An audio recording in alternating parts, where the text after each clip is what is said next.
Welcome aboard the news. We start from the Ashanti region, and the construction of the Trede District Hospital in the Ashanti region is progressing, but at a slow pace. That's according to the District Chief Executive of Ipima Kwaoma, Prince Kakari, who is dissatisfied with the pace of progress on the project, which is part of government's Agenda 111. The DCE says the project's speed could have been better. There's more in this report. To kickstart the construction of the Agenda 111 project, President Akufo-Addo in August 2021 cut the sword for work to start on the Trede District Hospital in the Ipima Kwaoma district in the Ashanti region. The president, in his recent State of the Nation address, emphasized the completion of all of the hospital project before he leaves office in 2025. DCE for Ipima Kwaoma, Prince Kakari, told Love FM work is steadily progressing at the site despite the slow pace. He will, however, not explain the cause of delay. The pace, as I'll put it, has not been what we expected. But as you can see, work is steadily progressing at the site. From here, I'm going to the site. We had a site meeting yesterday. Everything is going according to plan. But some few skirmishes here and there, we are resolving it. By the close of this month, everything will be resolved. And we'll see how speedy the work will progress. Each of the Agenda 111 hospitals will be built at the cost of $12.8 and another $4.8 million would be spent to equip them. Each of the facilities is expected to be completed within 18 months. Meanwhile, District Police Headquarters has been commissioned at Trede to beef up security at the area. The DC says police operations will be enhanced with the new office. To enhance security, promote businesses, promote safety of citizens in our district. As I indicated during my comments, I made the comments that Ipima Kwaoma is one of the fastest growing districts in Ashanti region. And therefore, having two district commands in my district is a very welcome and refreshing news. So it will very much enhance and update the security situation in the district. The police infrastructure was put up by the chief of Trede with the support of other stakeholders. Nana Nubinstra III called on the citizens of Trede to respond to calls for developmental project. I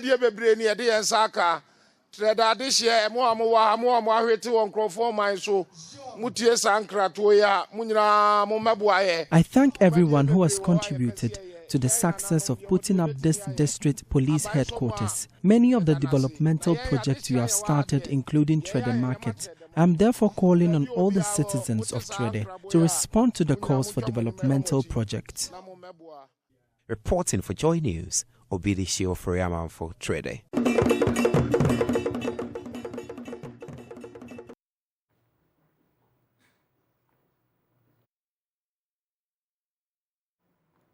Now, in our second story, microfinance institutions, especially traditional susu collectors, are mostly characterized by paper and non-automated transaction processes. A new financial technology, MOBAD, is however aiding susu collectors to capture mobile transactions conveniently to save them adequate working hours. The technology is designed for the collectors to transact at no cost and without internet connectivity. Love FM's Emmanuel Bright-Kweku has more on Tech Thursday. The application, built on an AI technology known as OpenIT, allows innovators to design technological solutions tailored towards the specific needs of microfinance institutes. Project innovator Paul Opoku revealed the mobile application is easily accessible with a user-friendly interface. On top of that same platform, we've built end-user applications. One of such applications is the MOBAD, which is both a hardware and software. So the MOBAD is a terminal that mobile bankers use to log or capture transactions on the field. You can either print receipt or send SMS alert to customers. And it doesn't run on internet. It's a very intuitive interface. After a pitching session at the Kumasi Hive's local pitch summit, The innovators of the software emerged winners, qualifying to the national pitch competition. They competed with other startup firms including Hypercut, a grocery and equipment purchasing app, and B Poku Farms, which is into the production of fertile poultry eggs. The participating startups underwent 17 weeks of intensive and interactive training to equip them with relevant skills to ready their businesses for investment. Project lead for the National Acceleration Program, Gertrude Mawina Gore, explained the training enhances startups to become more investor ready. The acceleration program in its entirety is in 3 main phases. We have the pre-acceleration phase, which took the startups through a pitch session, pitching their businesses for them to be selected, into the core phase. Then the core acceleration phase was more about enterprise matching and then business development training. That took about 17 months. And then from the core acceleration training that has come to an end, the startups would proceed to the post-acceleration phase of the program, where they would be able to meet more investors and then have more opportunities in growing their business. Let's go now to the Upper West region. And though the number of child marriages in the Wa West district has significantly dropped, non-governmental organizations and traditional rulers in the area are leaving no stone unturned in the fight to end the act. The Wa West district in 2019 and 2020 recorded 12 cases of child marriage. The figure, however, went down to 2 cases last year. NGO World Vision, with support from the District Assembly, has launched a campaign aimed at having a net zero case number. Correspondent Rafiq Salam reports from Wichita. The past 3 years has seen the Wa West district of the Upper West region record a total of 8 child marriages, 154 teenage pregnancies, and 52 cases of child abuse. Non-governmental organization World Vision unhappy about the shameful and dehumanizing act that children in the district are subjected to, embark on a campaign to end the old age obsolete practices. Among the trio who child practitioners and civil society organizations are more worried about is the issue of child marriages, though reported figures from the district last year has decreased. As a result of that, World Vision, in collaboration with the Wa West District Assembly and some major stakeholders, including traditional rulers, held a campaign aimed at creating the awareness to halt the practice. It was held on the theme, End All Child Marriages Now. It takes us all. Francis Mensah is the area programs manager of World Vision. He threw more light on the campaign. Statistics from Social Welfare Department tells us that child marriage, teenage pregnancies, and all the other child protection issues are in the ascendancy. They are rising day and night, and there's a need for us as civil society and the central government and all the traditional leaders come together to resolve this problem. So today, if we are here, the key thing we are here to do is to make sure that all become aware of this menace, the child protection issues. Key among them, child marriage, teenage pregnancies, and parent irresponsibility. Parents trying to support but not up to that level that we have been doing. In a brief remark before launching the campaign, World Vision Child Protection Coordinator Barbara Yabuasari noted that child marriages has become a global phenomenon where 22 girls in every minute loses their choices. She also spoke about what the campaign sought to achieve. So according to United Nations, we have 2 million child brides in Ghana. 2 million children, girls, who are married off in Ghana. These are our doctors, our judges, our lawyers, and our teachers. So through this campaign, we want to influence laws and policies and advocate at the national and local levels on these laws to be implemented. We want to influence positive change in behavior and attitudes and norms that drive child marriage. We want to engage the media to spread the word around, and then to empower children with life skills and resilience, give the children information so that they will be able to protect themselves as well as educate all others on the harmful effects of child marriage. Wauwels District Chief Executive Vade Diorute pledged the commitment of the Assembly to ensure that the campaign achieves its intended target. The people of Wa West are poised to give all the support, the needed support that World Vision needs to implement all their programs in the district. Some participants said their thoughts on the campaign. It's very good for our community to help us to reduce child marriage, for us to complete our educations, to get our work, to get what we want to become in future, our doctors, lawyers, teachers in future, for us to help our community members or our area members and our parents. Now, teenage pregnancy has been a topical social issue that Ghana has battled with for years. According to the Ghana Health Service, 109,888 teenage pregnancies were recorded in 2020 alone. But sexual and reproductive health and rights activist Aurelia Soa-Mensah, in her own small way, is steadily changing the narrative here in the Greater Accra region. Buzzes were life. But beyond the vibrant lifestyles are seething social issues gradually sinking the community.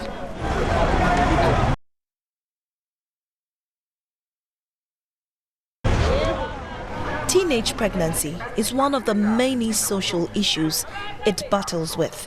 The sad part is how they get pregnant. Some people resort to unsafe abortions, and in the worst case scenario, they die.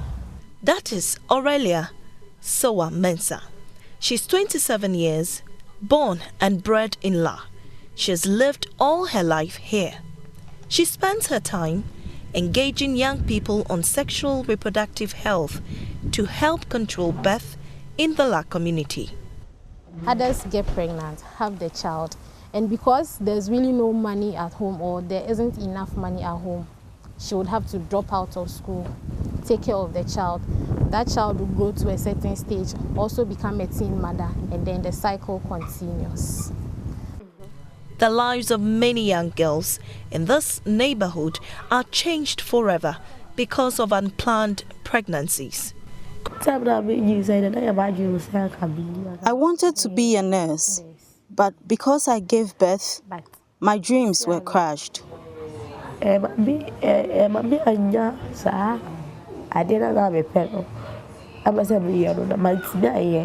Christiana Ai is 26 years old.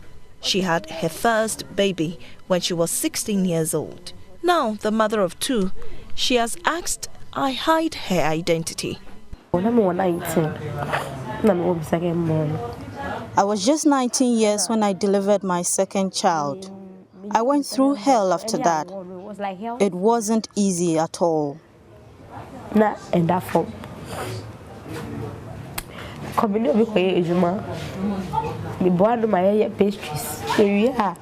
I worked with someone who paid me 5 cedis per day.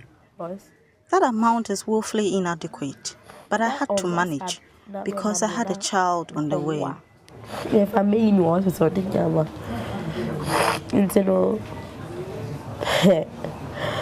cedis no to be far to be. Now, I work at the Makola market. It's just by grace I survive each day. Okay. Aurelia takes time to visit the homes of young girls in her community to educate them on sexual reproductive health. Most of the time, they don't know what they are doing because some of them are from poor backgrounds. Some of them I think some of them use sex as a source of entertainment. There's no TV at home. How many playgrounds we have in Accra? There are no playgrounds. Some parents can't afford to take their children to the library, to all those recreational stuff. And so that is their source of entertainment. And so if we can give them the right information, when they go out there, we know, oh, I have given this child this information, so I can trust that she'll make the right decision. And if ever she made a mistake, at least she will know who to go to. Renelle Lamte is also a teenager who has recently given birth to twins. Aurelia has convinced yet another person to sign onto a family planning method. So I will not force you, but I will advise you to go on a family planning method. There's the usage of condoms. That one is safer because it prevents both STIs and unplanned pregnancies. For her work, Aurelia is one of 50 awardees chosen from around the world as speakers in the upcoming 2022 International Conference on Family Planning. And it also means more work, because if you've been recognized as someone who is really doing well in the family planning community or in the sexual and reproductive health and rights community, it means there's more work for you to be done. Teenage pregnancy is still a big problem in Aurelia's community. But with a new opportunity to learn more and gain resources through this program, she hopes to be a stronger voice that helps to change the narrative. ACCRA's report for JoyNews.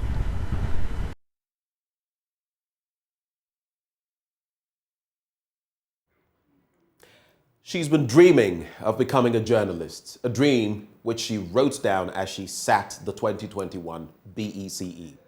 From Tamale, 16-year-old Ibtisam has gained admission to ACCRA Girls SHS. On Wednesday, she arrived at the school where she hopes to inch closer to realizing her dream. My colleague, Manrock Ranting, went to meet her and now reports. When I was coming here, I woke up very early. Then my mom brought me to the station and left. So I was in the bus alone.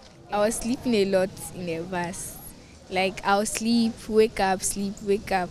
16-year-old Yehuza Ibtisam Mpahia recounting the 382-mile journey from the heart of northern Ghana in Tamale all the way to the national capital, Accra.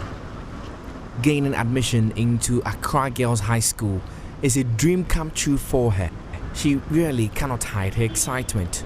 I searched for the school on the net, so I saw pictures of the school and history about the school. So I also decided to come to the school and pursue my studies. Ibtisam is one of the over 500 girls who are on campus for the very first time. As freshers, their pink checkered uniforms set them apart from their seniors, or rather, their sisters. When you see any Form 2 sister climbing the staircase, you need to come down for her to climb before you continue. And you can't call them by their names unless you add sister to it. For example, you can't come by Sonia unless you add sister Sonia to it. And when you are fetching water and you see any Form 2 sister with a bucket, you need to take care of the bucket for her to fetch before you finish. These are just a few of the rules here which must be obeyed by all. Calling them sister is not new to me, but fetching water and the sister will come and you now have to take off your bucket and she fetch before you. That's what is new to me. I'll cry later. As Ibtisam thinks about all the learning and relearning awaiting her, the loud siren goes off.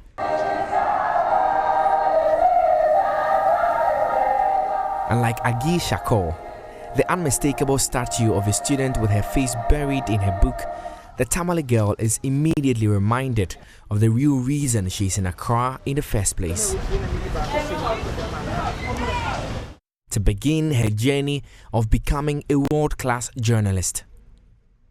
I want to be a journalist or a news presenter. I just have passion for it. I'll do all the exercises given by the teachers, and I'll try my best to participate in the lessons going on.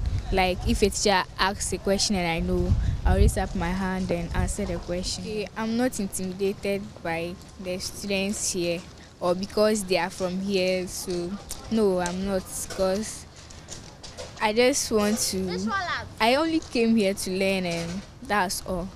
Her father, Yehuza Abubakar, believes in her.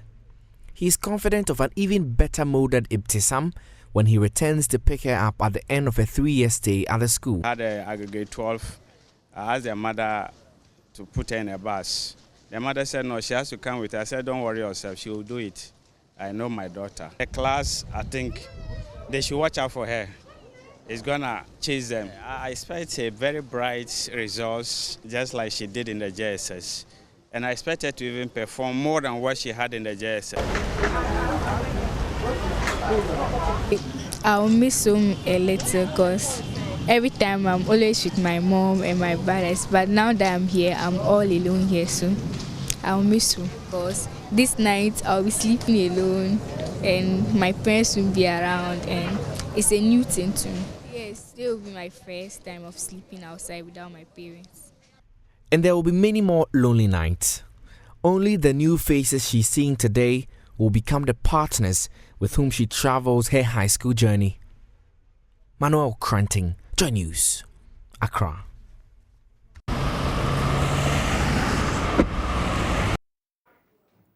Now, a not-for-profit organization, Pencils of Promise, has indicated that it is poised to contribute towards ensuring every child in underserved communities in Ghana can access education in a serene and conducive environment. The organization has so far constructed close to 200 classroom blocks in the Volta, OT, and Eastern regions, hoping to extend its benevolence across the country. The POP country director, Freeman Goba, made this known at the launch of his outfit's 10th anniversary of operation in Ghana. Pencils of Promise, a not-for-profit organization, was established 14 years ago to build a school in Laos. It, however, decided to pursue a global objective of increasing educational opportunities in Ghana, Laos, and Guatemala. Pencils of Promise broke ground for its first project in Ghana in 2012 and has since constructed 188 furnished classroom blocks with ancillary facilities, while 10 more are ongoing. It has provided 10,000 pupils and 1,000 teachers access to clean water, gender-sensitive sanitary facilities, and other logistics aimed at improving sanitation in schools. The country director of Pencils of Promise, Freeman Goba, said his outfit aims at providing every single child in Ghana access to quality education. To date, we have provided in-service training to 2,729 teachers, head teachers, school improvement support officers, CISOs, formerly called secondary supervisors, in 105 schools, have deployed 9,929 electronic devices with support of our partner World Reader, with 100 books on each of them. We believe that a day will come in our lifetime when every single child in Ghana will have access to quality education and will continue to work tirelessly in breaking down barriers of today to enable possibilities of tomorrow. The Volta Regional Minister, Dr. Archibald Lecha, eulogized the contributions of Pencils of Promise to improving educational facilities in Ghana. In a nutshell, it requires that we commend highly the Pencils of Promise, for it has over the years empowered young people and communities through education and has risen to be a first-class partner in the educational sector of our region. I'm confident that the celebration of this anniversary shall birth a renewed commitment and partnership in our efforts at empowering communities through quality education. The Member of Parliament for Adaklu, Kwame Agboja, said the impact of Pencils of Promise in communities over the decade is immeasurable. The positive impact of what you have done can never be measured, even hundreds of years after, even if you are gone, or all of us here are gone. Today, as dream, I am assured, and my colleagues are assured, that there are communities in Volta region, Eastern region, and OT region who did not close classes simply because you have provided a safe learning environment. And we are encouraging the donors. Whenever Pencils of Promise ask you for $1, the impact of your $1 is probably $100,000 in Adaklu. Pencils of Promise has so far constructed 589 classroom blocks and served over 200,000 learners globally. Kwame Asari, JoyNews.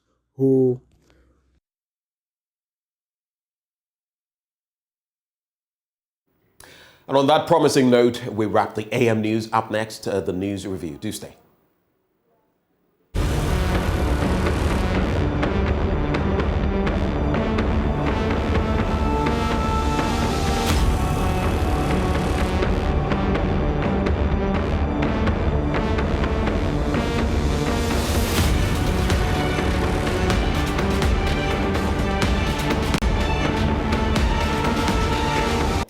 Time to dig into the newspapers. Thank you for staying. We'll be joined shortly by Selom Brantia, a policy analyst with Imani Africa. But let's get into the Daily Graphic newspaper very quickly. Seal revenue leakages at Tema Port. Oforiatta charges the GRA. And of course, revenue becoming a very important issue, crucial in fact, on the back of our economic, downturn. And that story is on page 43.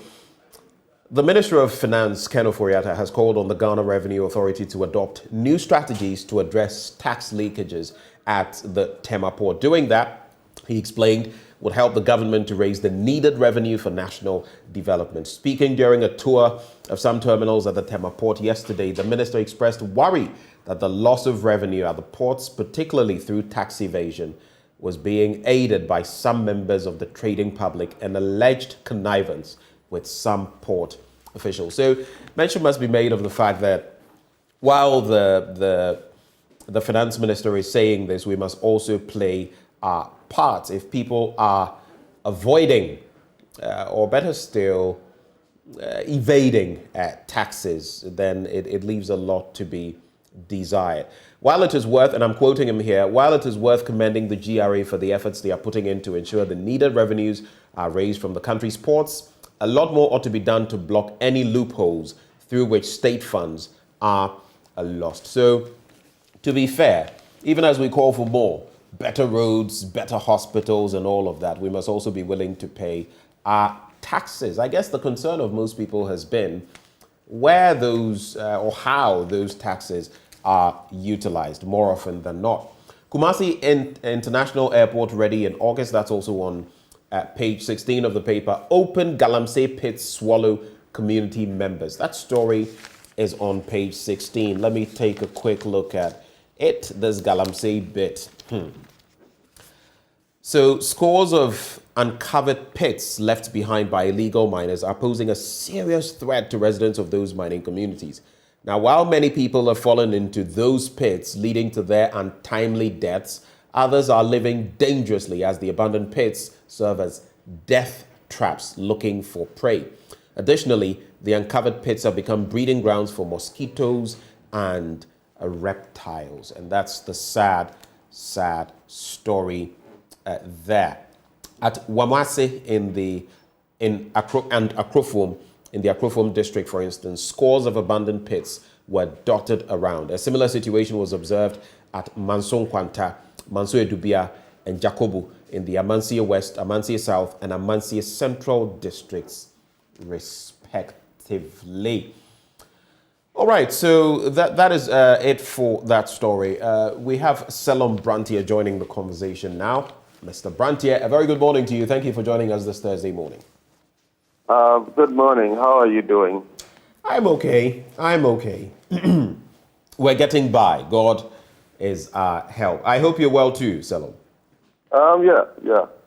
Okay. So before I even take you into the Daily Graphic newspaper, let me just do this. I noted, and I'm being a bit mischievous here, but I noted a post you put up on social media, and I felt it was so reflective of so many things. In the post, and I'm just trying to get the screenshot, you speak of life back then. I think you mentioned 2009 and how things have been difficult, and for young people, how it can be difficult even in these times. And you also talk about coming out of that. Would you like to share maybe a bit of that with us, if you don't mind? I'm just looking for the snapshot I took of it. But you recall the post I speak of, right? Yeah, I was actually very surprised it went so viral because it's one of those spur of the moment things that I write.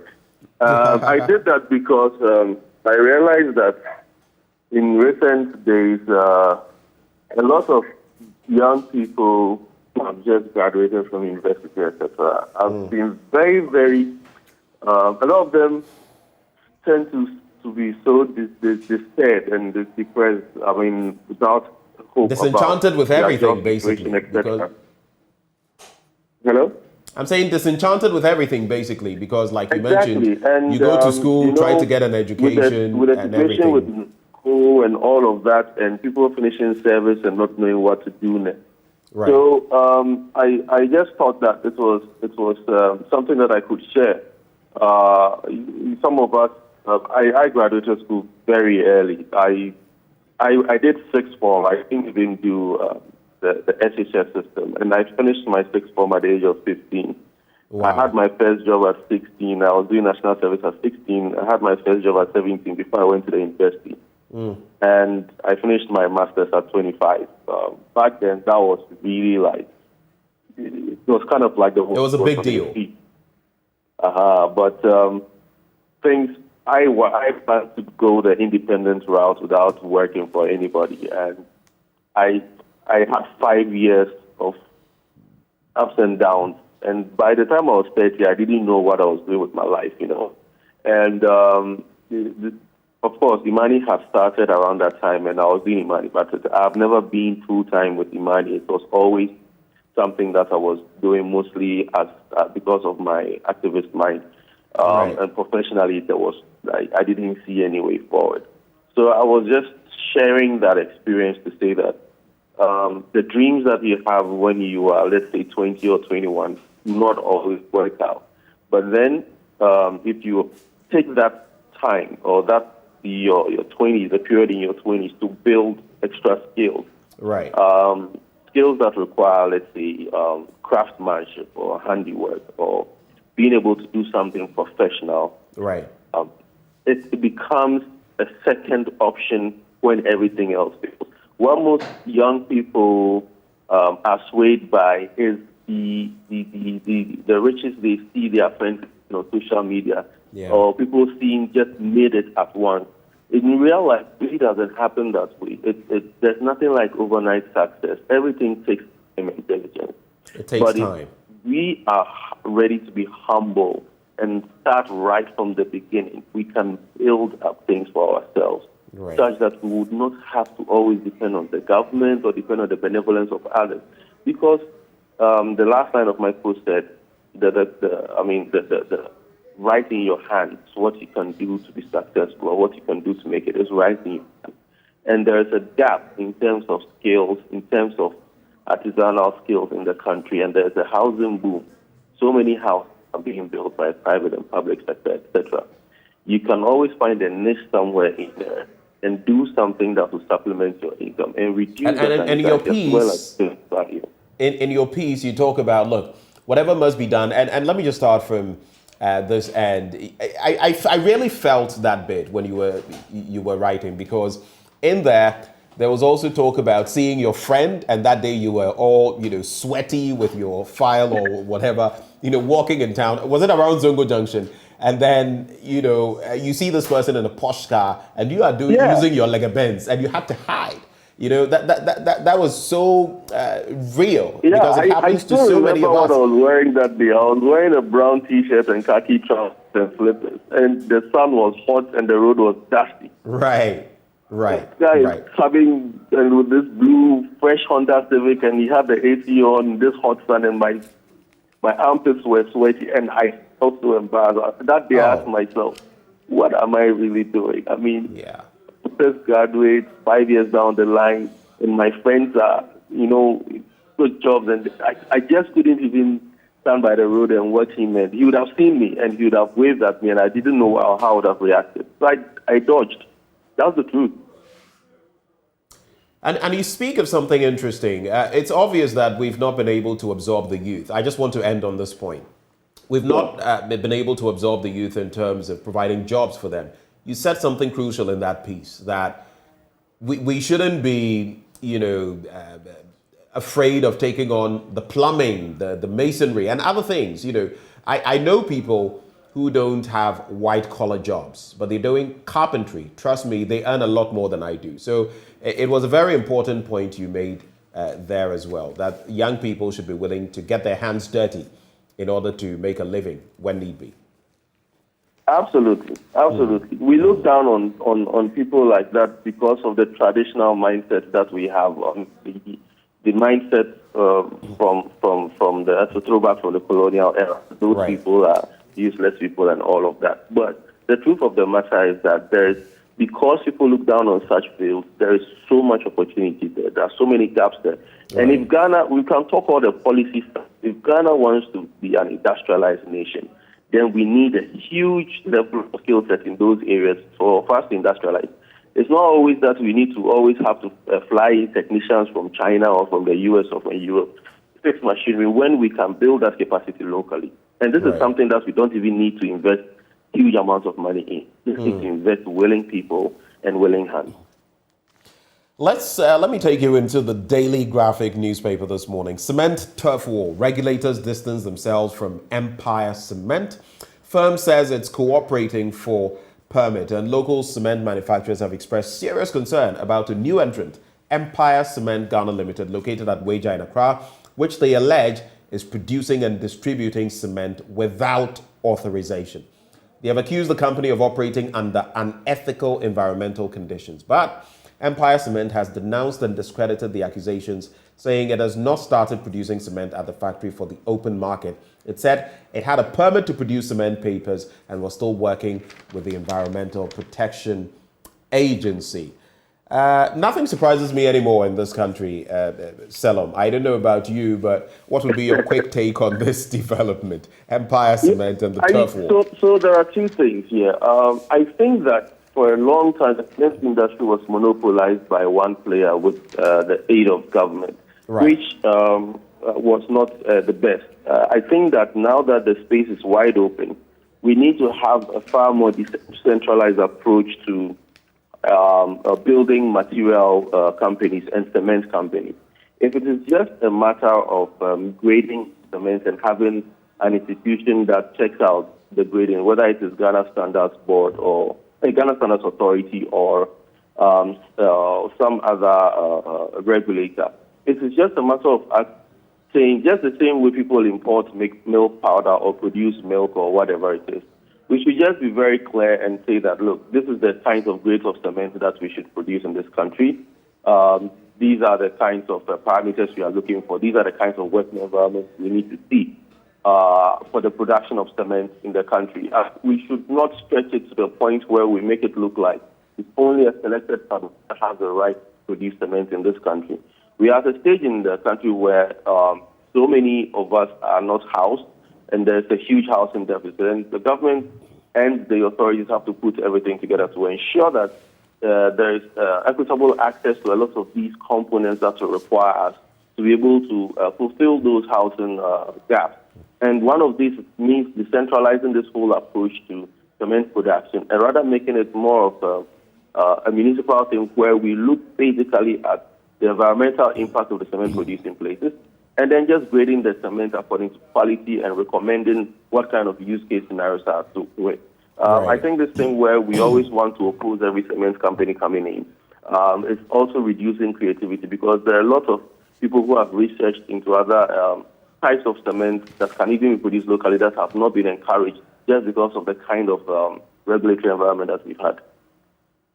Let's look at some other stories. And Supreme Court ruling poses challenges to parliamentary business. That's according to the Speaker of Parliament. Story on page 17 of the Daily Graphic newspaper. There's also open Galamsey pits swallow community members, and that's on page 16 of the paper. Some residents in these areas are living dangerously as Selom. Many have fallen into these pits, leading to their untimely deaths. Others are living dangerously as the abandoned pits serve as death traps looking for prey. The uncovered pits have also become breeding grounds for mosquitoes and reptiles. And guess which areas? I mean, so many of them, but just to cite a few. Wamase in the Akrofom, Wamase and Akrofom in the Akrofom district. There's also Manson Kwanta, Manso Edubia, and Jacobo in the Amansie West, Amansie South, and Amansie Central districts, respectively. There are so many of them, but Galamsey, Galamsey was supposed to be a good thing. Gather and sell, basically. Something small for the boys to also get something going and make a living. But it has turned into something very ugly, hasn't it? Yeah, I mean, this artisanal mining thing didn't start now. We have to ask ourselves a very critical question. Why is it that there was small-scale mining in all the hundreds of years that gold was discovered in Ghana? Gold was being exported in Ghana from 1485 or whenever till the last century. And then suddenly it's taken just the last 10 or 15 years for this to become a huge burden on the environment. It is because of the fact that technology, earth-moving technology, has become relatively cheaper to access, and the technology has improved very aggressively. And it has improved beyond the ambit or the ability of the law to catch up, or the ability of policymakers to catch up with it.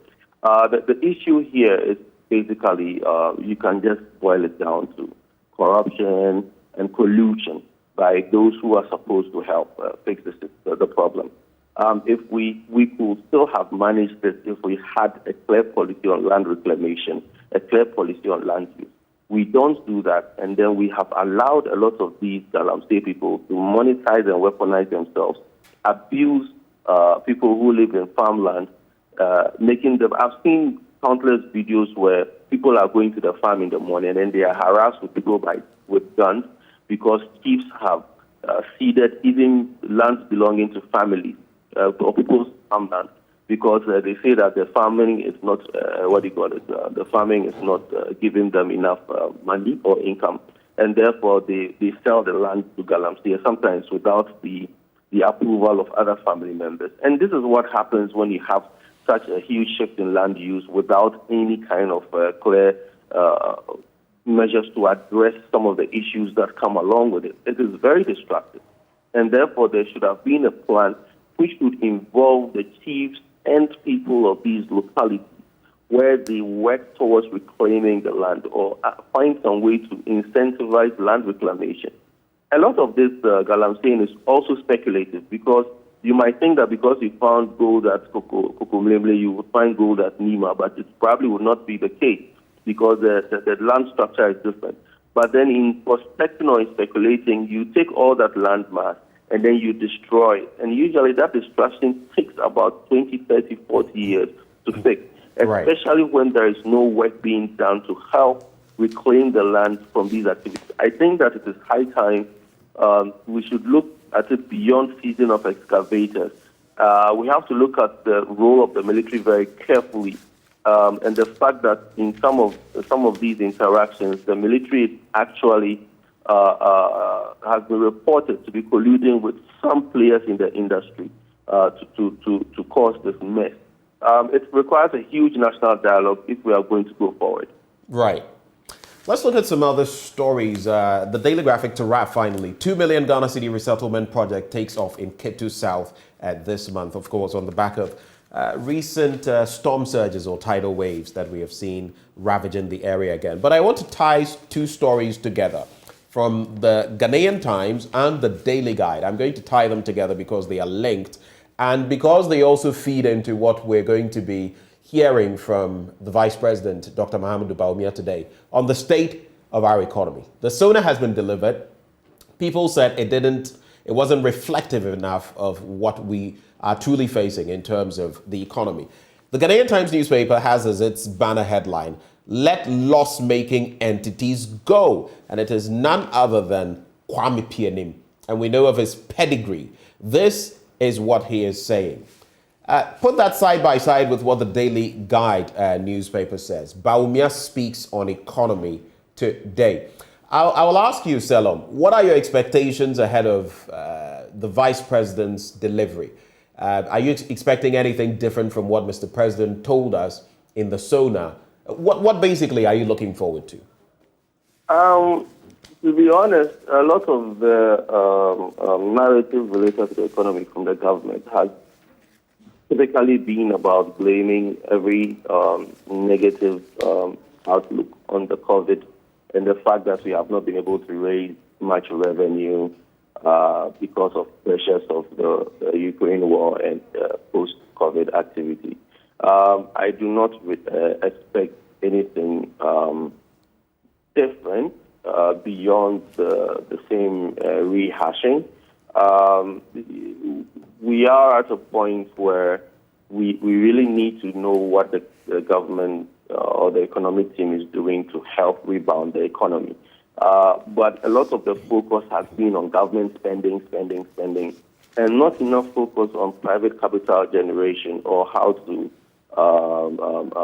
bolster the private sector, for instance, or how to encourage the banks to give more loans to the private sector and things like that, which could actually be the positive shot in the arm for the economy.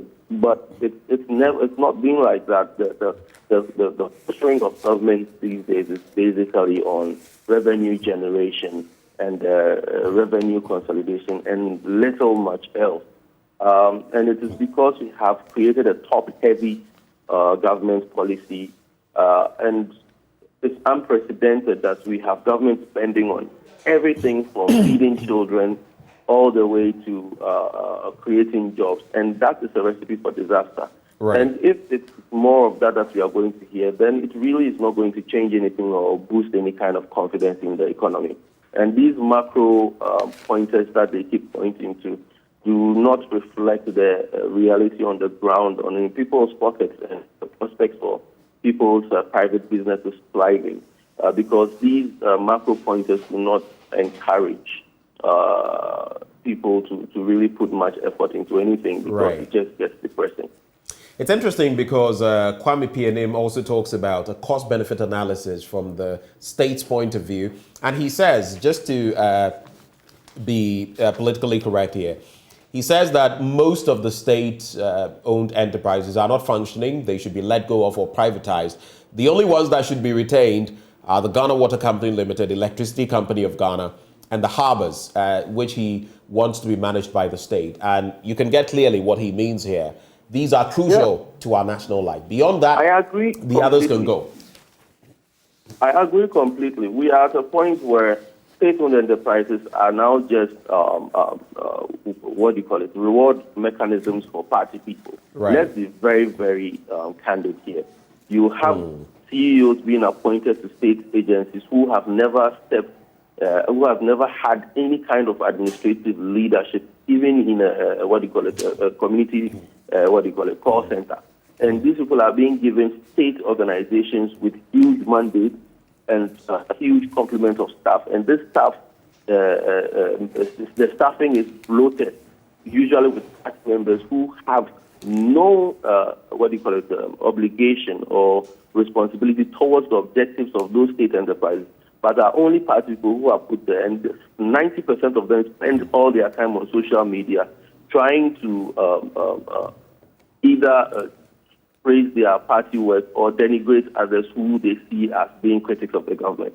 And that is all they've been doing all day. And it's no wonder a lot of these state-owned enterprises are incurring huge losses, as well as even fraud and leakage. And a lot of these have been buried and are usually rebuilt only 3, 4, 5 years after, just so that we put these individuals who then turn around and use their positions in these state-owned enterprises on their CVs as an excuse to enter mainstream politics. It has become a kind of a form that we really need to purge as a nation. So I am in a full agreement. Let's sell all those state-owned enterprises and de-emphasize that top-heavy government approach to solving every problem in this country by just spending money. Right. Just to wrap the conversation, Selim, Attorney General adjudged Best Minister for 2021. Pictured there, Mr. Godfred Yeboah Dame. And congratulations to him on that feat. When you go to the international spread, page 6, Putin's daughters targeted by Western sanctions. And we're talking about the latest raft of sanctions that have been hitting the Putin, not just his country, but his own inner circle, his family as well. The Daily Guide newspaper now, NDC flag bearer race gets hot. It's all about Dr. Kwabena Dufour. There's also life jail for Blaise Compaoré. He actually is not in the country. He's in exile in the Ivory Coast. And finally, The Daily Statesman, let's end the acrimony, Majority Leader urges Parliament. But Selim, very quickly, in about some 30 seconds, how do you feel about the Majority Leader saying that he is aggrieved because former President Mahama has not supposedly attended some state functions at which the President, Nana Addo Dankwa Akufo-Addo, is the keynote speaker? Very briefly, what's your take? I think that it's a making of both parties. They have never tried to unify the nation on their own prerogative or initiative over the course of the last 3 years or so. I believe that there is a part to play in terms of being political adversaries, but also having a cause that unites us. Unfortunately, we have, especially from the point of view of Parliament, we have created enough acrimony through so many underhand tactics that there is, in fact, I also heard in another interview, both the majority and minority leader bemoaning the fact that there needs to be a truce somewhere. They have created this place for themselves because of a lot of partisanship instead of a sense of nationalism. So once we have partisanship seeping through the fabric of society as we have today, right, and exhibiting it in extreme form, where even we are ready to jettison government, things that really would push this nation forward just to suit party, party wishes. Right. We are not going to have a situation where you have this unity because, of course, then everybody wants to just stick to their guns. So it's up to the Parliament to develop a posture that indicates to the rest of the Ghanaians who voted them in there that they are really acting in the interests of Ghanaians and not in the interests of their party. But so far, they have demonstrated otherwise, and there is very little trust in Parliament. In fact, most people on the street do not trust their parliamentarians to do the right thing. They only trust them to do what their party dictates them to do. Salom, you couldn't have said it any better. But thank you so much, Salom, for joining us once more on the news review. And do have a good day, sir. You too. Have a great day. I noticed this very quickly while I was delivering the news. Charles Ajay Parkus, you say, happy birthday to myself. Well, Charles Ajay Parkus, happy birthday to you. Thank you for watching Joy News and the AM show specifically. But before we go, to our friends at Total Petroleum, we love you. You know that. On Monday, there was an incident where in the course of the news review, my guest who was joining me via Zoom said some things that we cannot independently verify here at the Multimedia Group. It has to do with a claim that whatever oil prices inch up, Total Petroleum is the first to increase their prices in Ghana. We cannot, like I said, independently verify that.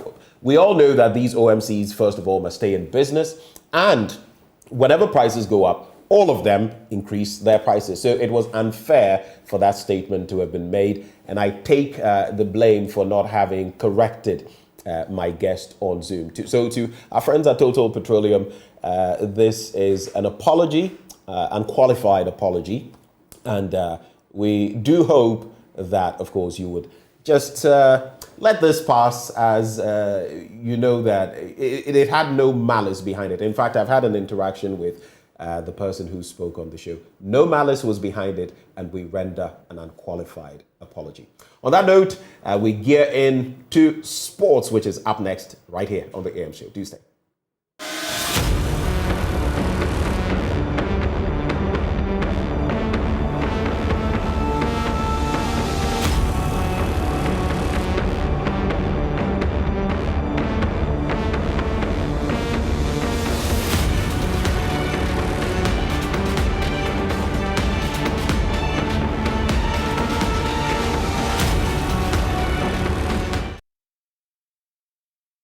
Welcome to AM Sports here with me, Muftau Nabila Abla. Today we'll be talking about whether the Ghana Football Association should maintain a technical team that secured the country's qualification to the FIFA World Cup. Well, a player within the team, Gideon Mensah, has an opinion.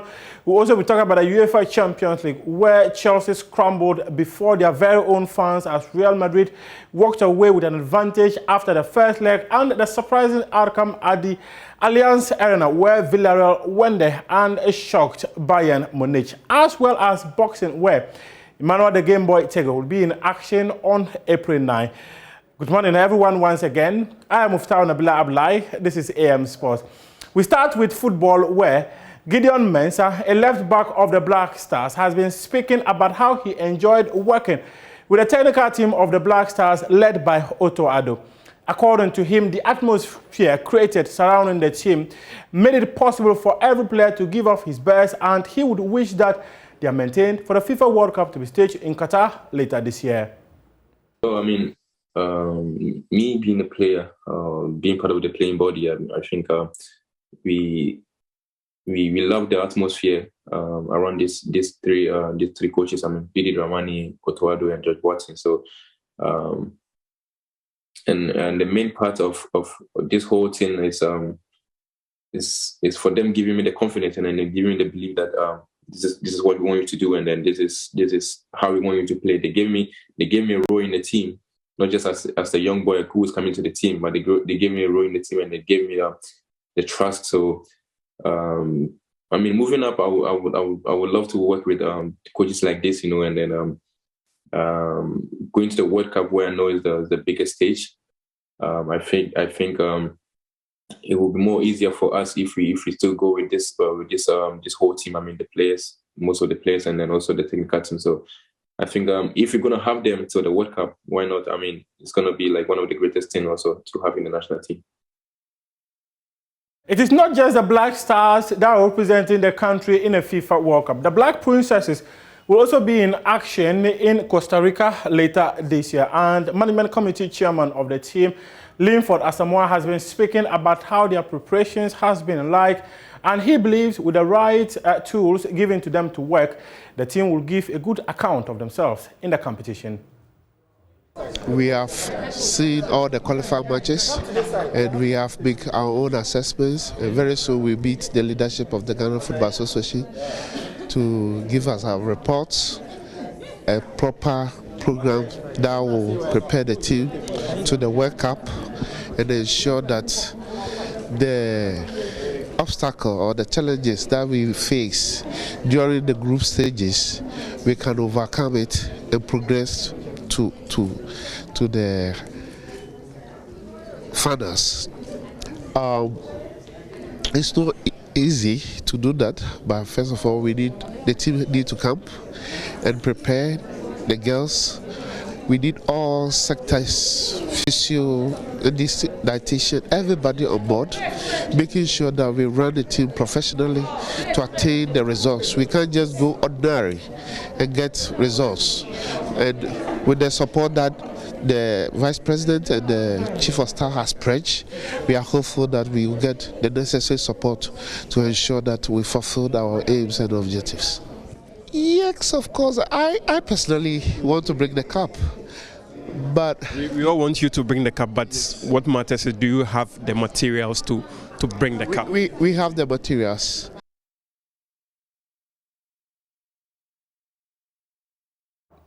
They have the materials to do well in the FIFA World Cup to be staged in Costa Rica later this year. And apart from them, there will also be the Commonwealth Games that will be happening in Birmingham, which is going to be in July, August. Well, President of the Ghana Hockey Federation has been speaking about how he wants his team to intensify their preparations to ensure that they go to the games and give a good account of themselves.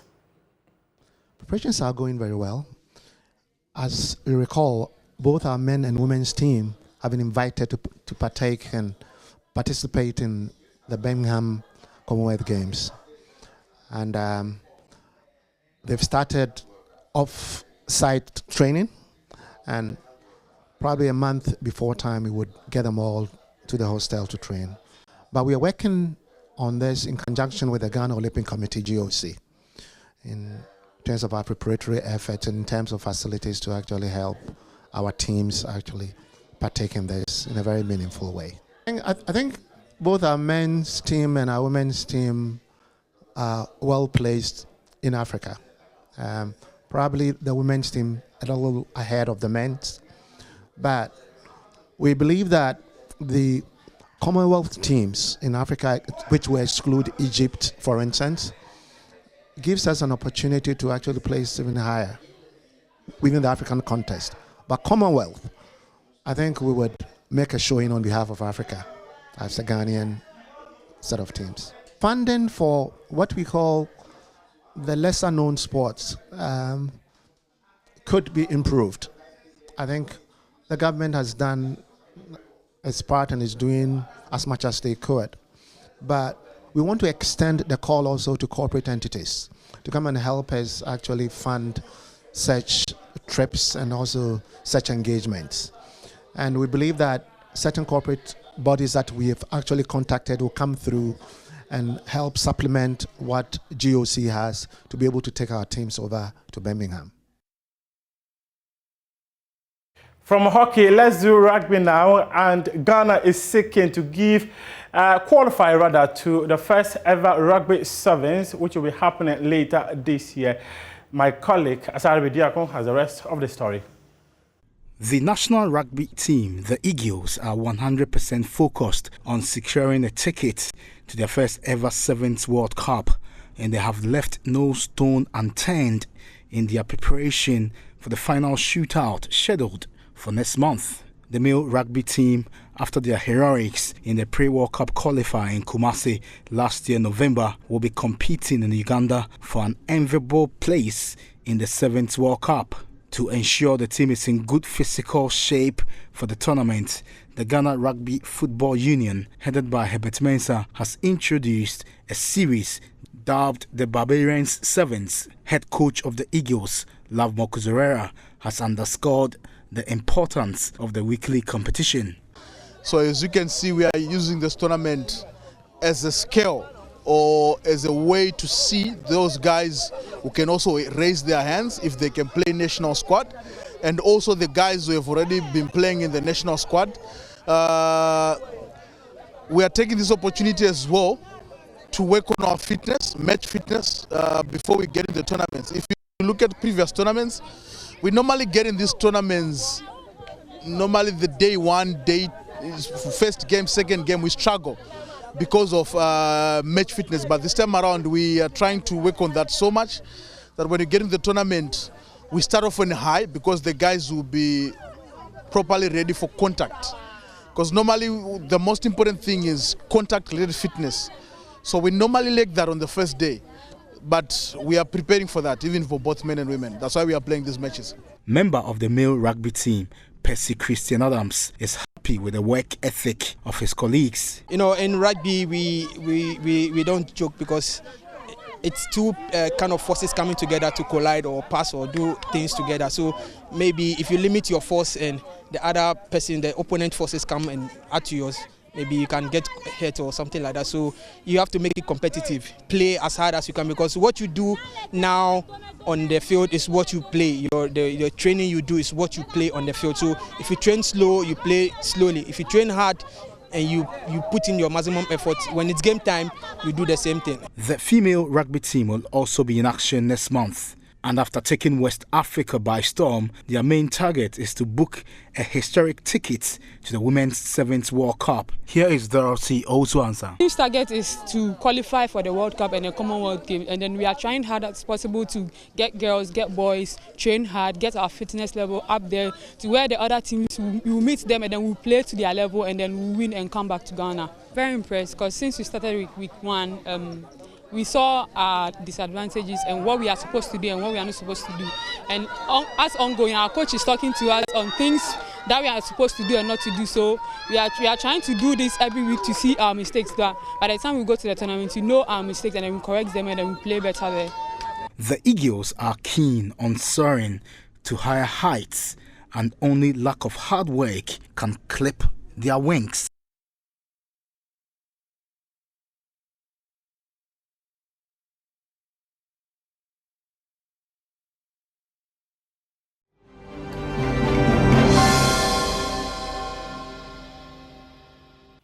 Thank you for joining us as we dilate on our big stories for today. It is one big story. It has to do with the economy. And so many people have shared their thoughts on it in recent times. Today we have a host of people technical people who will be sharing their thoughts on our economy ahead of the Vice President's delivery on the state of where we find ourselves economically speaking. Joining the conversation, Dr. John Osai Kwapong. He's a CDD fellow. He joins us this morning. A very good morning to you, Dr. Kwapong. Thank you so much for making the time to join us on the AM show this morning. Good morning to you as well, and thank you for having me. All right. We have a host of other guests who will be joining us, but let's start with you. Even before we get into the major issues, what would be your analysis of Ghana's economy, let's say in the first quarter of this year or from late last year, the last quarter of this year into this one, and the downturn when it comes to our economic fortunes and the uptick when it comes to the cost of living? Fuel prices have been skyrocketing. The exchange rate has fluctuated wildly.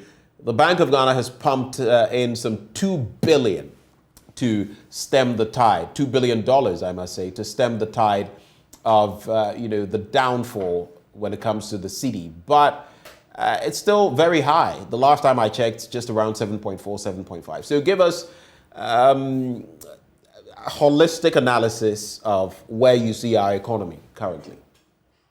Thank you very much. As you rightly pointed out, and as other keen observers have also pointed out, the last quarter of last year and the first quarter of this year have actually seen the Ghanaian economy facing quite some difficult challenges on some of the very basic things, for example, rising fuel cost. If you look at some of the statistics that came out from the Ghana Statistical Services, we saw an increasing trend when it came to inflation. You've seen one or two transport fares increase. We've also seen some challenges that the cedi faced against the US dollar in terms of the depreciation.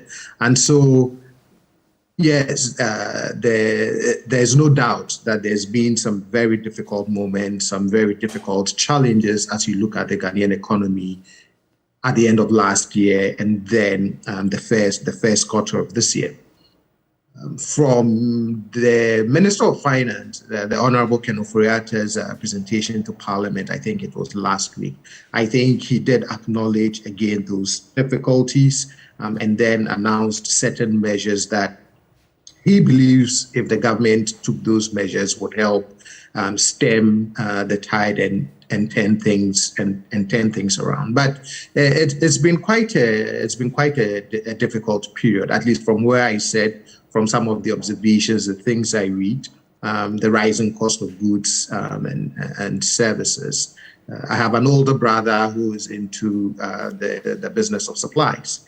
And so he talks about how spot prices during a certain window kept changing so rapidly that sometimes it was quite difficult trying to gauge a price for a client, as well as even trying to add his margin so he could make a little profit from his business dealings. But no doubt that the economy has faced some very serious challenges this first quarter. And we'll be addressing what your expectations are moving on. But you're a governance person as well. You delve in that area. I'd like to find out from you, from the governance perspective, where do you feel we've got it wrong in managing the economy? Because mind you, the Bretton Woods institutions have told us that we've not done certain things as we could have or should have done them. The World Bank country director, for example, has pointed at some core issues that we've not got right.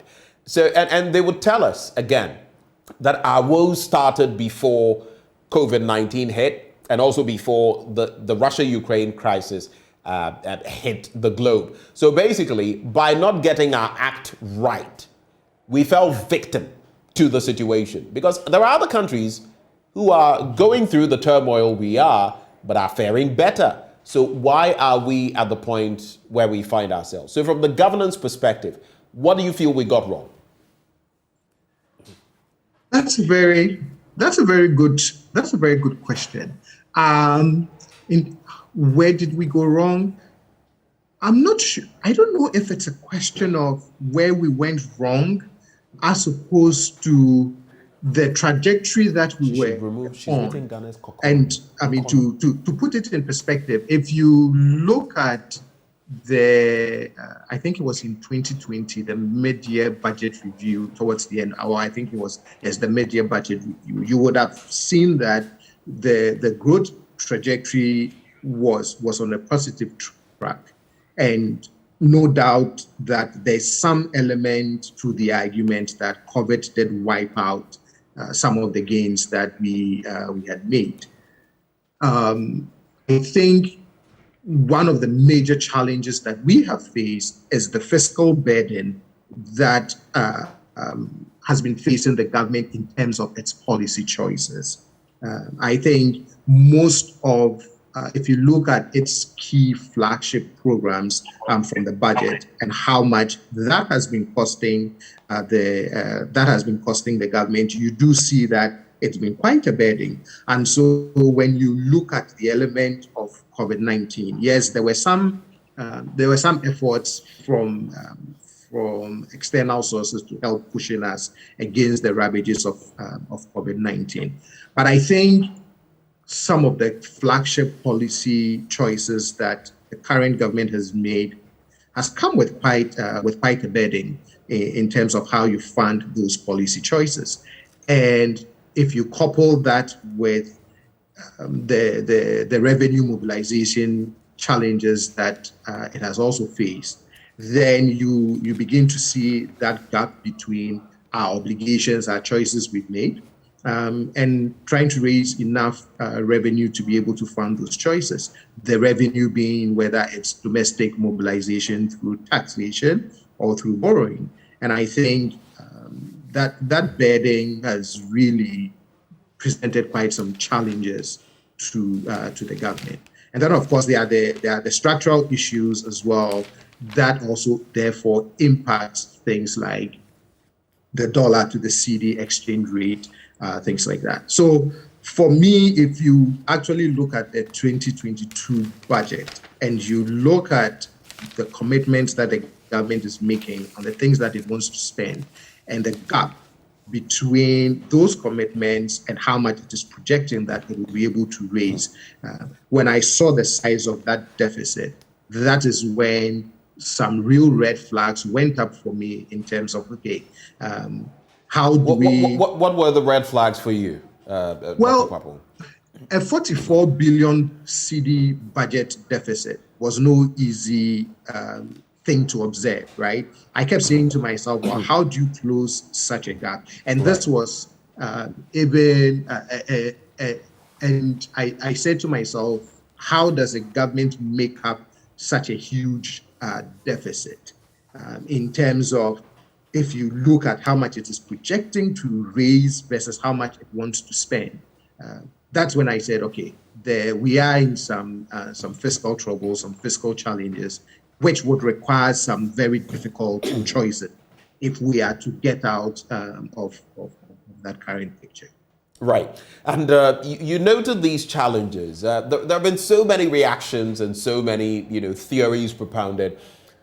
Some very important figures when it comes to managing our economy, the likes of Kwame Pianim, have been speaking in recent times. Now, some of them talk about the fact that going the way of the IMF is inevitable, and especially because they are going to have you tighten your belt, implement certain disciplinary measures.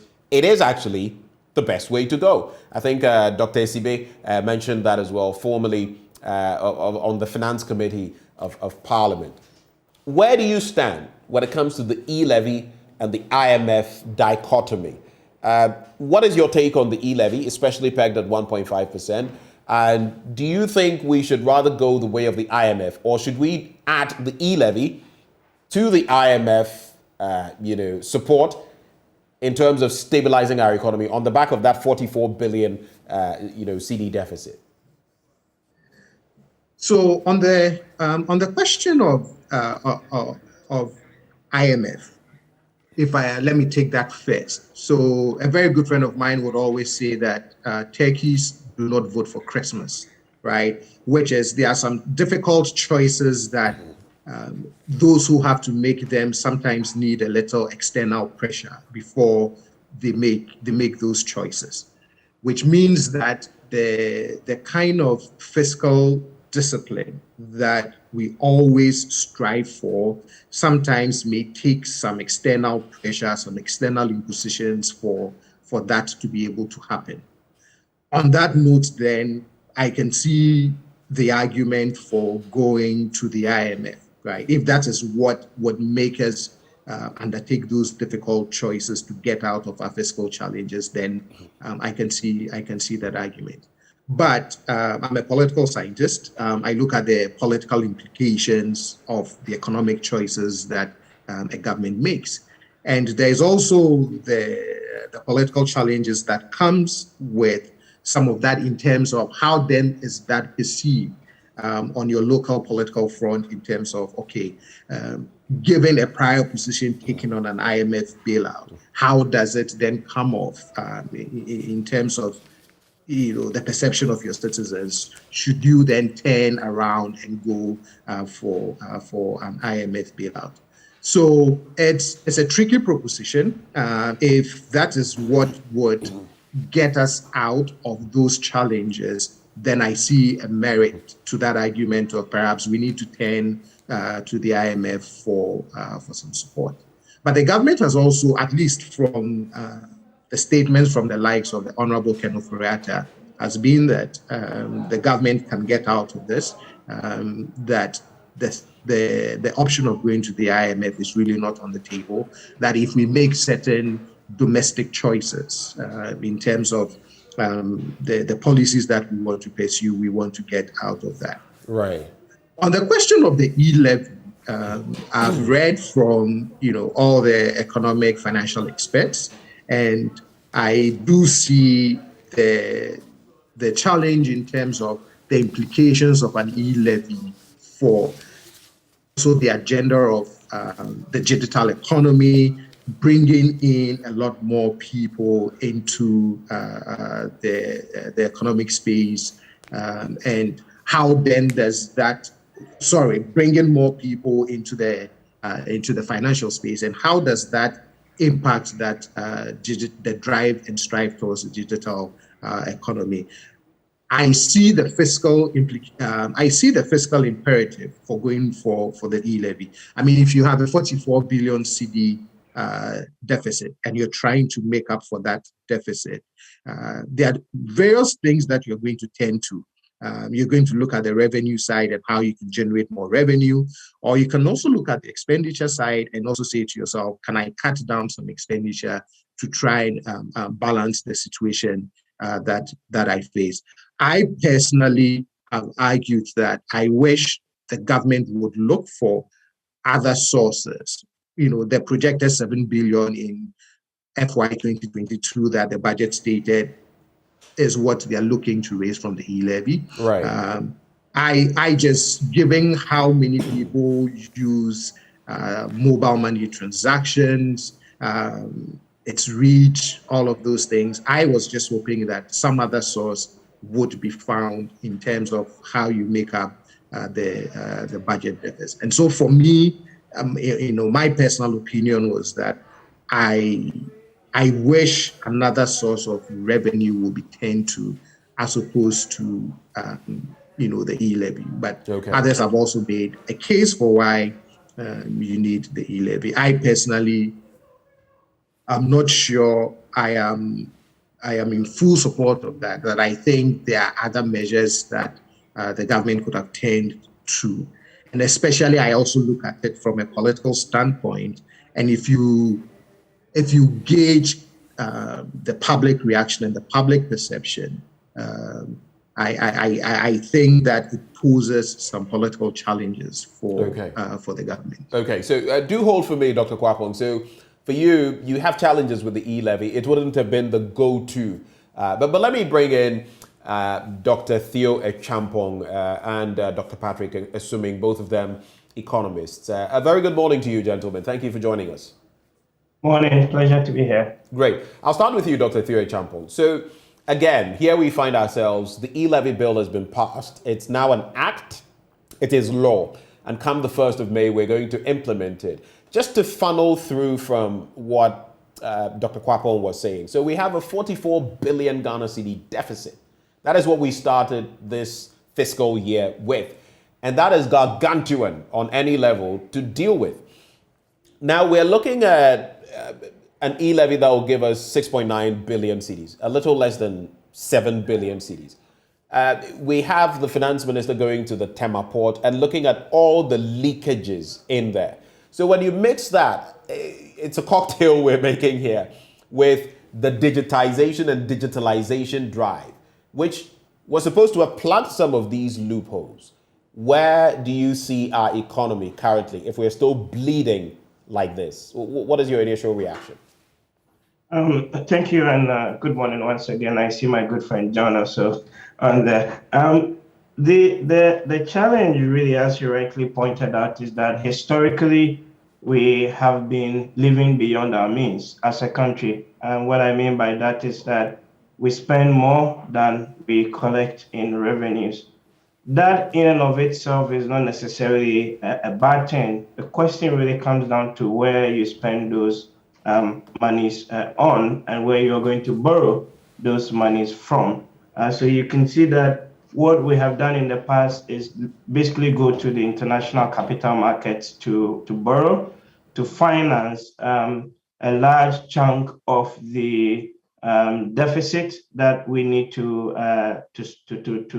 plug, and or sell domestic bonds. So the central bank will sell like treasury bills, things like that to support the budget.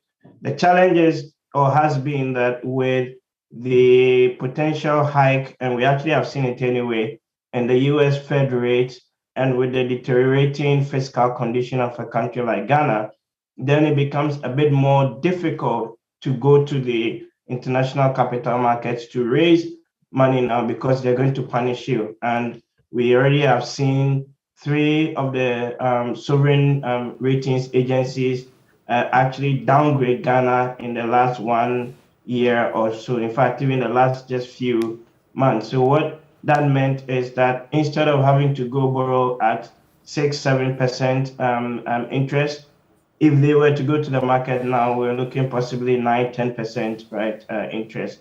And that then means that you are being forced to look more internally within to be able to finance the programs that you have in place.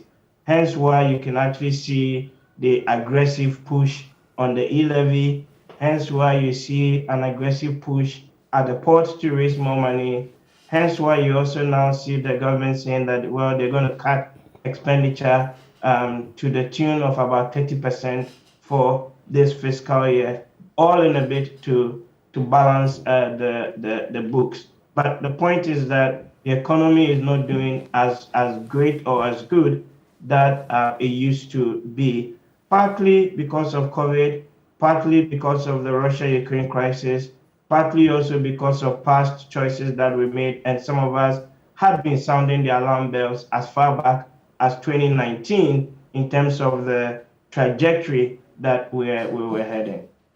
Right.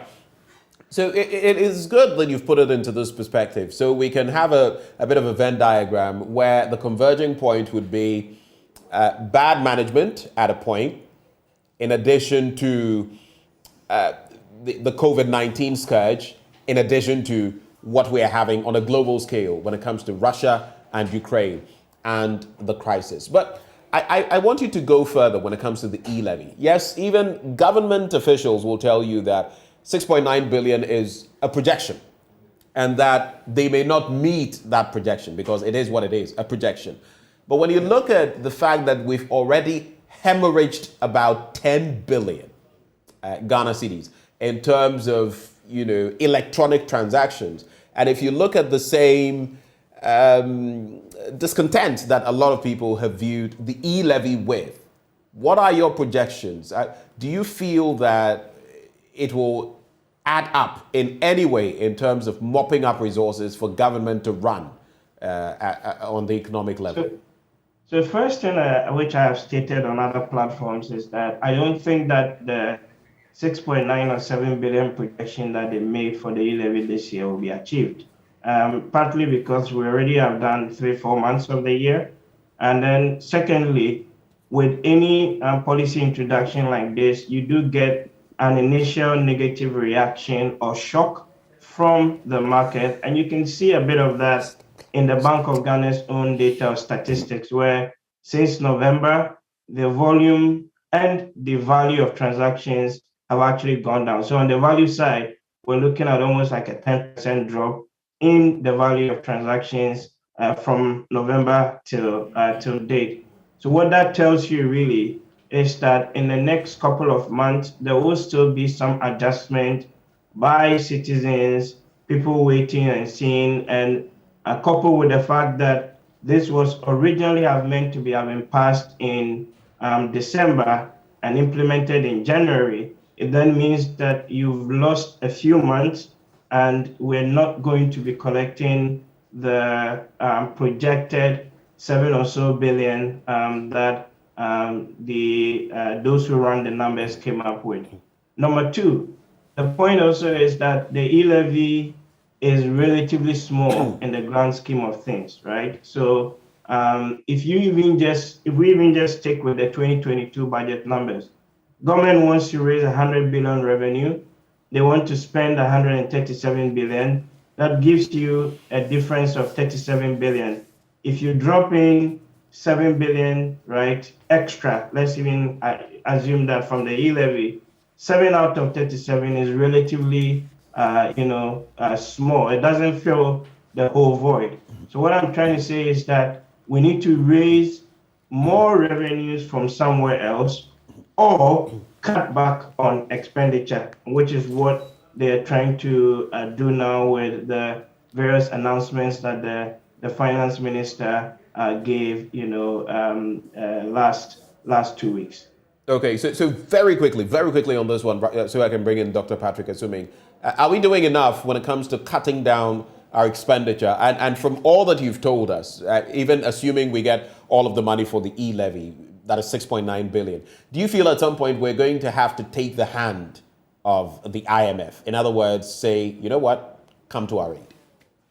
I think we're not there with the IMF conversation. I think if you look at the policy announcements that have come, i.e. the expenditure cuts, i.e.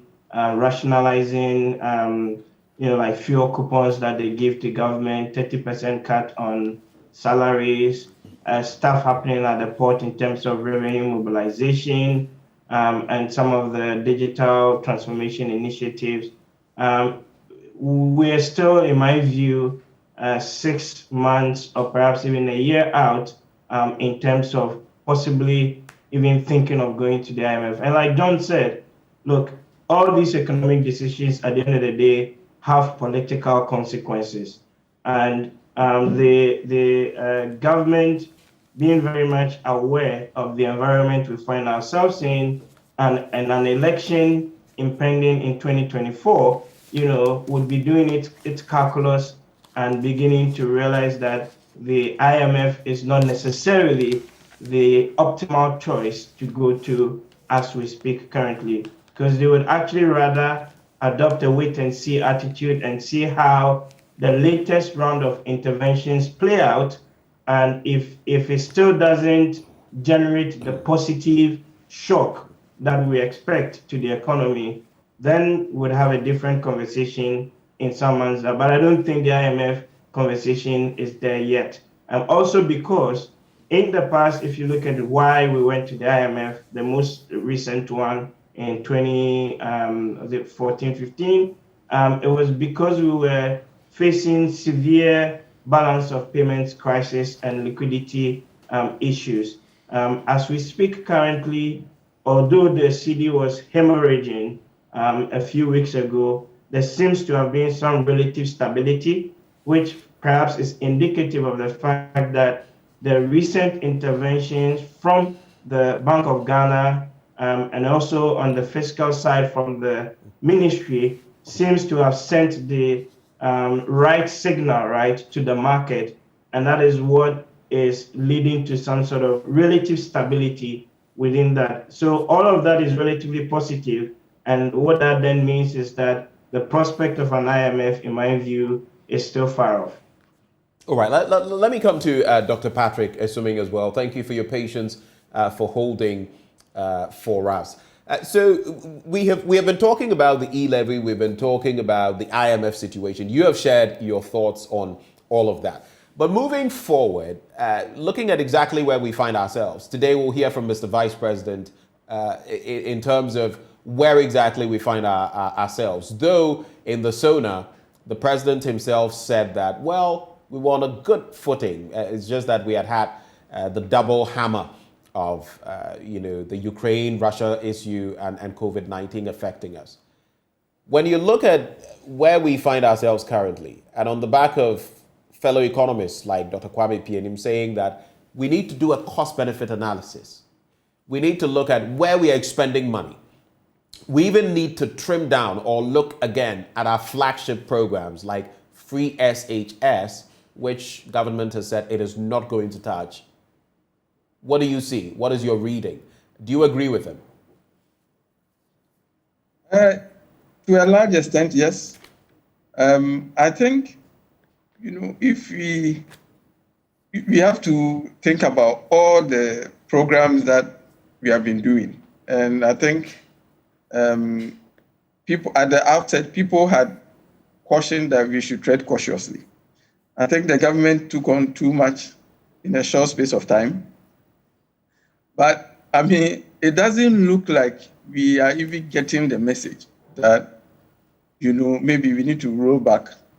Given the current circumstances, we need to roll back on some of them. Are you saying policymakers, pardon my coming in again, are you saying policymakers are not seeing the writing on the wall? The writing is on the wall, but they are refusing to see it? At least until this year's budget, because even with this year's budget, you still have to question why, in spite of all the difficulties, we did NAPCO, which brought a huge new expenditure line. We are obviously struggling to fulfill that commitment. Right. And don't forget that in the 2022 budget, there was also a U-Start. So it appears that, yes, we have done a lot of things, but one of the long-standing problems with the Ghanaian economy, that is ability to create a lot of jobs for the youth, has not been resolved. And even though in the past, what we have done is government setting up this program or that program, and it really hasn't resolved the problem. It looks like we haven't learned from that, and we keep adding on new ones. So we have NAPCO, now we are going to have U-Start. And you see that we have similar programs in the past, from National Youth Employment, from YEA. We have all of those. And they haven't fundamentally resolved the unemployment issues, and yet we keep adding on.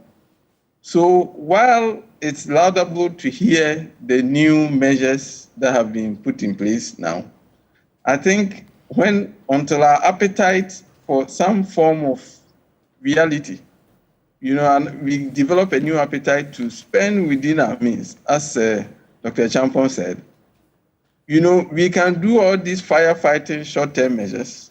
They may appear to resolve our problems in the short term, but as long as our appetite for big-ticket programs, some of them mostly populist, continues, I don't think that fundamentally our structural issues to be resolved, especially the structural issues with the government finances.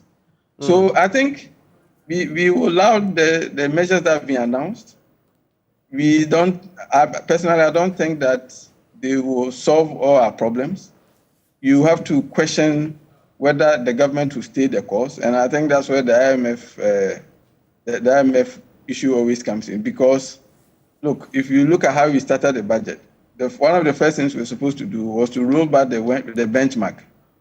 But it appears that sometimes the government is too sensitive to some politically active sections, and they don't appear willing to take the hard decisions that we need to take. You also have to question why, when we need every CD we can get for government coffers, we decided to roll back the road tolls.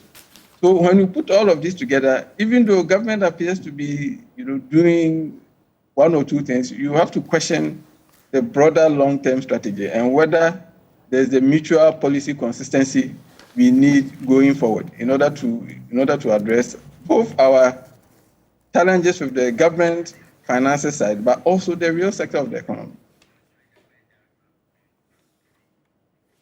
Right.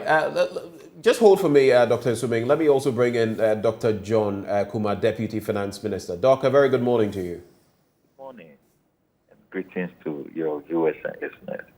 Right. If you could just up your voice just a little so we can hear you better. You sound a little faint. Okay. Right. So I'd like to find out from you. Mr. President has given us the SONA. But if today I had to ask you, where does Ghana find itself, economically speaking? Are we any better than a week ago, a month ago, on the back of soaring prices when it comes to petroleum products, or on the back of a steep exchange rate? What would you say? I would say yes. Unfortunately, we are part of a very difficult global environment currently. I mean, inflation is all over, and it's making it very difficult. But if you check, the spiral increases in the exchange rate and the strength of the cedi has improved. And we're beginning to see a gradual slowdown in the rises of the rate in the cedi, in the currency. Inflation in terms of food prices, since the monetary policy from BOG, Bank of Ghana, I believe we are also beginning to see a decline in the inflationary levels and the mopping up of liquidity in the system. And then, by the grace of God, E-Levy 2 has been passed, which also reassures investors and financial analysts who have been watching how government revenue measures were going to perform. And of course, government has also announced a number of expenditure cuts, up to 30% of discretionary expenditure announced in the budget has also been cut. So clearly, people are beginning to see that government is determined to stick to the fiscal targets, especially the fiscal deficit of 7.4% that was targeted in the 2022 budget. So I strongly believe that there's also been further engagement on the fuel front. The Bank of Ghana and the Bulk Oil Distributors Association, as well as the Ministry of Finance and other stakeholders have been having discussions on how best some interventions can be made in the fuel front so that we can begin to see reduction in the pumps, at the pumps. So and so far that discussion has gone well. I believe that consumers are going to begin to see gradual reduction in the prices of oil as well. So I think that yes, we have made a lot of positive impact in the last week or two, as far as the direction of the economy is concerned.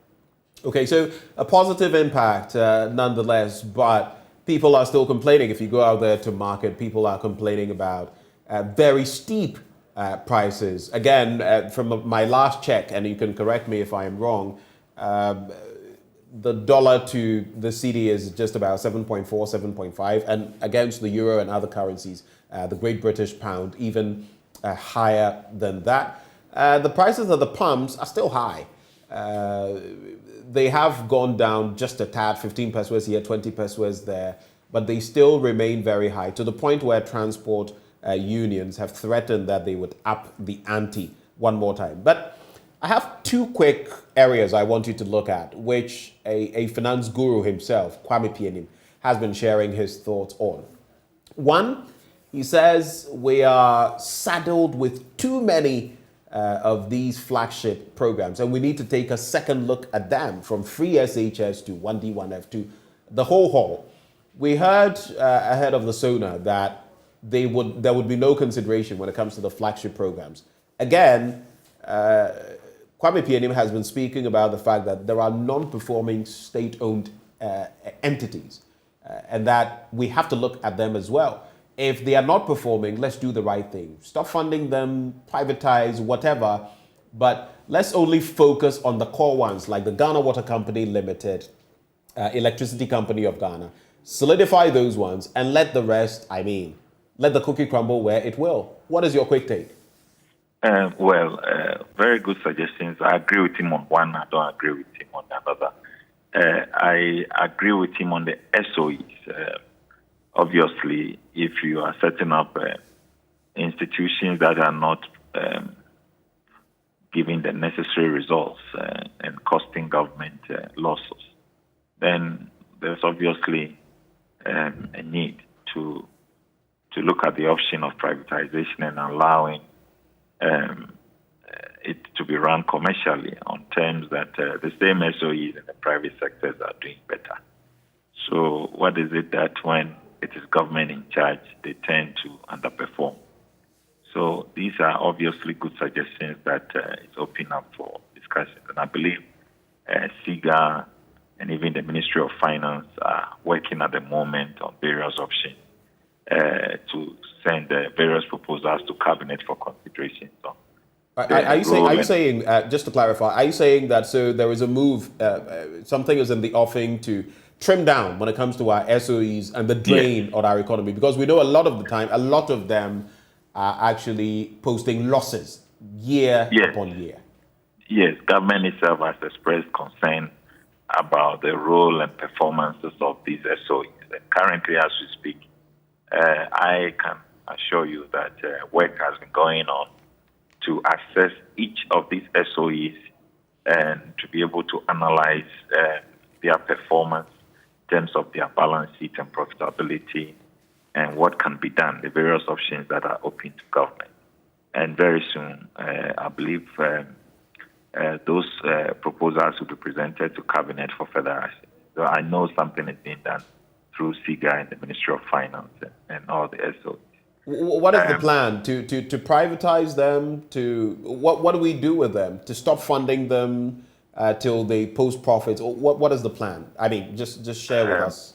Those are the decisions that Cabinet will make when all the facts and the analysis are put before them. So for now, I get you, but I'm not saying give us the specifics, but what exactly will be the range that we'll be looking at? Privatize some of them? What is the thinking that is going into these? I don't want to go beyond what I have said. I know that something is being done. It will be presented to Cabinet at the right time. I think the policy leaders will make the right announcement. But except to reassure you and all those who have expressed concern, like Mr. Kwame Pianim and all other leaders of this country who think that something has to be done. Of course, something must be done. And I'm assuring you that something will be done. As for the specifics of the actions, I will leave it to the right authority to make the announcement. But the other side I don't agree with Mr. Kwame Pianim is the flagship programs. If you look at the expenditure basket of our country, I don't think that flagship programs are the cause or they are a major financial constraint to our financial maybe if I may just add, pardon me again, we're staying on that same trajectory, but I think it was Dr. Patrick Assuming. Dr. Assuming. Yes, Okay, sorry. No, I'm not saying he said that, but I'm saying that Dr. Assuming just mentioned a short while before you joined the conversation that, for example, you've had your own woes when it comes to the kitty and supporting these. Then you add a U-Star, for example. Then you take on NAPCO in addition for another year. Shouldn't we really be considering trimming down? Well, if you understand the program, the U-Start program, you see that NAPCO has been integrated into U-Start program. So gradually we'll rationalize all these interventions. But the point about the flagship programs being the cause of our financial woes is what I don't agree. It's not supported by the data because if you check all the flagship programs of government, SHS, NAPCO, mass log, leave, or all the interventions, one district, one factory, 1 million per constituency. When you add all of that in any financial year, they don't even add up to 15 billion of the budget. Okay, but the bigger components of the budget has to do with our interest payments, with our compensation, the wage bill, and then the statutory payments that we have to pay, the rigidities in the budget. These are the key major components that sometimes puts a lot of pressure and burden on our While that may be true, you say that they don't take quite a chunk of funding out of the kitty, but at the same time, it has become crucial for you to get an e-levy through, for example, which will give you only 6.9 billion Ghana cedis. So where does it lie? You're saying these are not taking away so much from you, yet you've come to the point of need where you need 6.9 billion just to plug holes. It's not just to plug holes. Government has to raise revenues before it can spend. And if in a financial year, government says that my major source of revenue will be levy, it is important that we get it through so that government will be able to meet its expenditures. And remember, most of these flagship programs are more beneficial to the poor and to the entire society or the country than the cost that we are talking about. And I would defend any day any amount that government will spend to ensure that free SHS continue to affect every Ghanaian child, whether poor or rich. Because this idea that we should do it on need-to-pay basis, and I always use myself as an example. As a son of cocoa farmers, both of my parents were cocoa farmers in Ahafo region, in ACCRA. And when I was going to Opoko High School, I applied. My father chased cocoa scholarship from the village till I completed. And yet, my colleagues from Accra, who don't even know how cocoa tree is planted, most of them were on cocoa scholarship. Right. So those of us who were entitled to the scholarship never got it because our parents were in the village. And yet those same people will shout, let the poor pay, let the poor pay. When you discriminate in that policy, it is only those who know ministers, those who have access to the centers of authority and power, their children will benefit at the expense of the poor. So let's not denigrate a program like Free SHS, which is protecting the poor and making, at least ensuring equity and equality among all children in our country and ensuring that we have equal access and quality of education for kids. Dr. I would defend that any day. With all apologies, I don't think anybody who has spoken to this matter, whether it is those who have sat on our shows and said that maybe I could pay for my wards or my children, and so why is government paying for me? We've had a few people say that, but I've never even heard anybody say that it is a bad policy. Everyone has said it is good, especially for those who are down there who may not be able ordinarily to have got their children through senior high school. But people are also saying, can you tweak it? Can you review it so that those who are in that bracket are the ones who are benefiting and those who do not really need this don't benefit? Is that wrong? Very wrong. That's the tempting or subtle temptation to defile that policy. Look, I'm telling you, the moment you start this discrimination of those who deserve it and those who don't deserve it, it is eventually the poor and the weak that will be affected. So clearly, I think that, yes, when they say review, we can look at it. I mean, an unexamined life is not worth living. So once you have a policy running for 5 years now, definitely we can review it, but not with an eye to discriminate among children or parents. For the moment you do that, my life experience tells me that it is the poor that will suffer. And I don't support that kind of review. Before you give your expectations ahead of the VEEP's delivery today, I just have two final bits for you, and then you can take leave of us. But let me also just acknowledge Dr. Kuma, Dr. Suming, and Dr. Kwapong. Thank you for holding. Just hold for me. I'll be with you shortly. I'll be with you, gentlemen, shortly. So Dr. Kuma, so I was referring to Dr. Suming, Dr. Kwapong, and Dr. Theo Champong, actually. Dr. Kuma, so, for example, we know that on the back of the e-levy that we're rolling out on the 1st of May, there are still a lot of problems, education, panic withdrawals, and all of that. In fact, it has been said that we've lost some 10 billion Ghana cedis as far as electronic transfers are concerned in this year. Are you still optimistic that you can make or match your target as far as the e-levy is concerned? And if not, what areas, are giving you cause for worry? Okay, thank you. Government is still optimistic to meet the target. Obviously, we were supposed to start in February. So once the commencement date is shifted to May, we are not likely to meet all the 6.9 billion. And of course, it's also been reduced from 1.75 to 1.5. So we are not likely to meet the target amount as stated in the budget. But of course, at least between has government worked out how much that would take out and how much you should realistically be expecting? We are hoping to receive between 4 to 5 billion. 4 to 5 billion. Right. 4 to 5, yes. So let's say 4.5 billion in the year. And to make up for the losses, government has announced a lot of expenditure cuts, as I've already stated, up to 30%. So whatever it is, we still want to stay within the fiscal objective or target for the year so that we don't overspend. But I believe that e-levy portends a good omen for our revenue measures in going forward for Ghana. It's going to be one of the key revenue sources for Ghana to do a lot of development in our country. Right.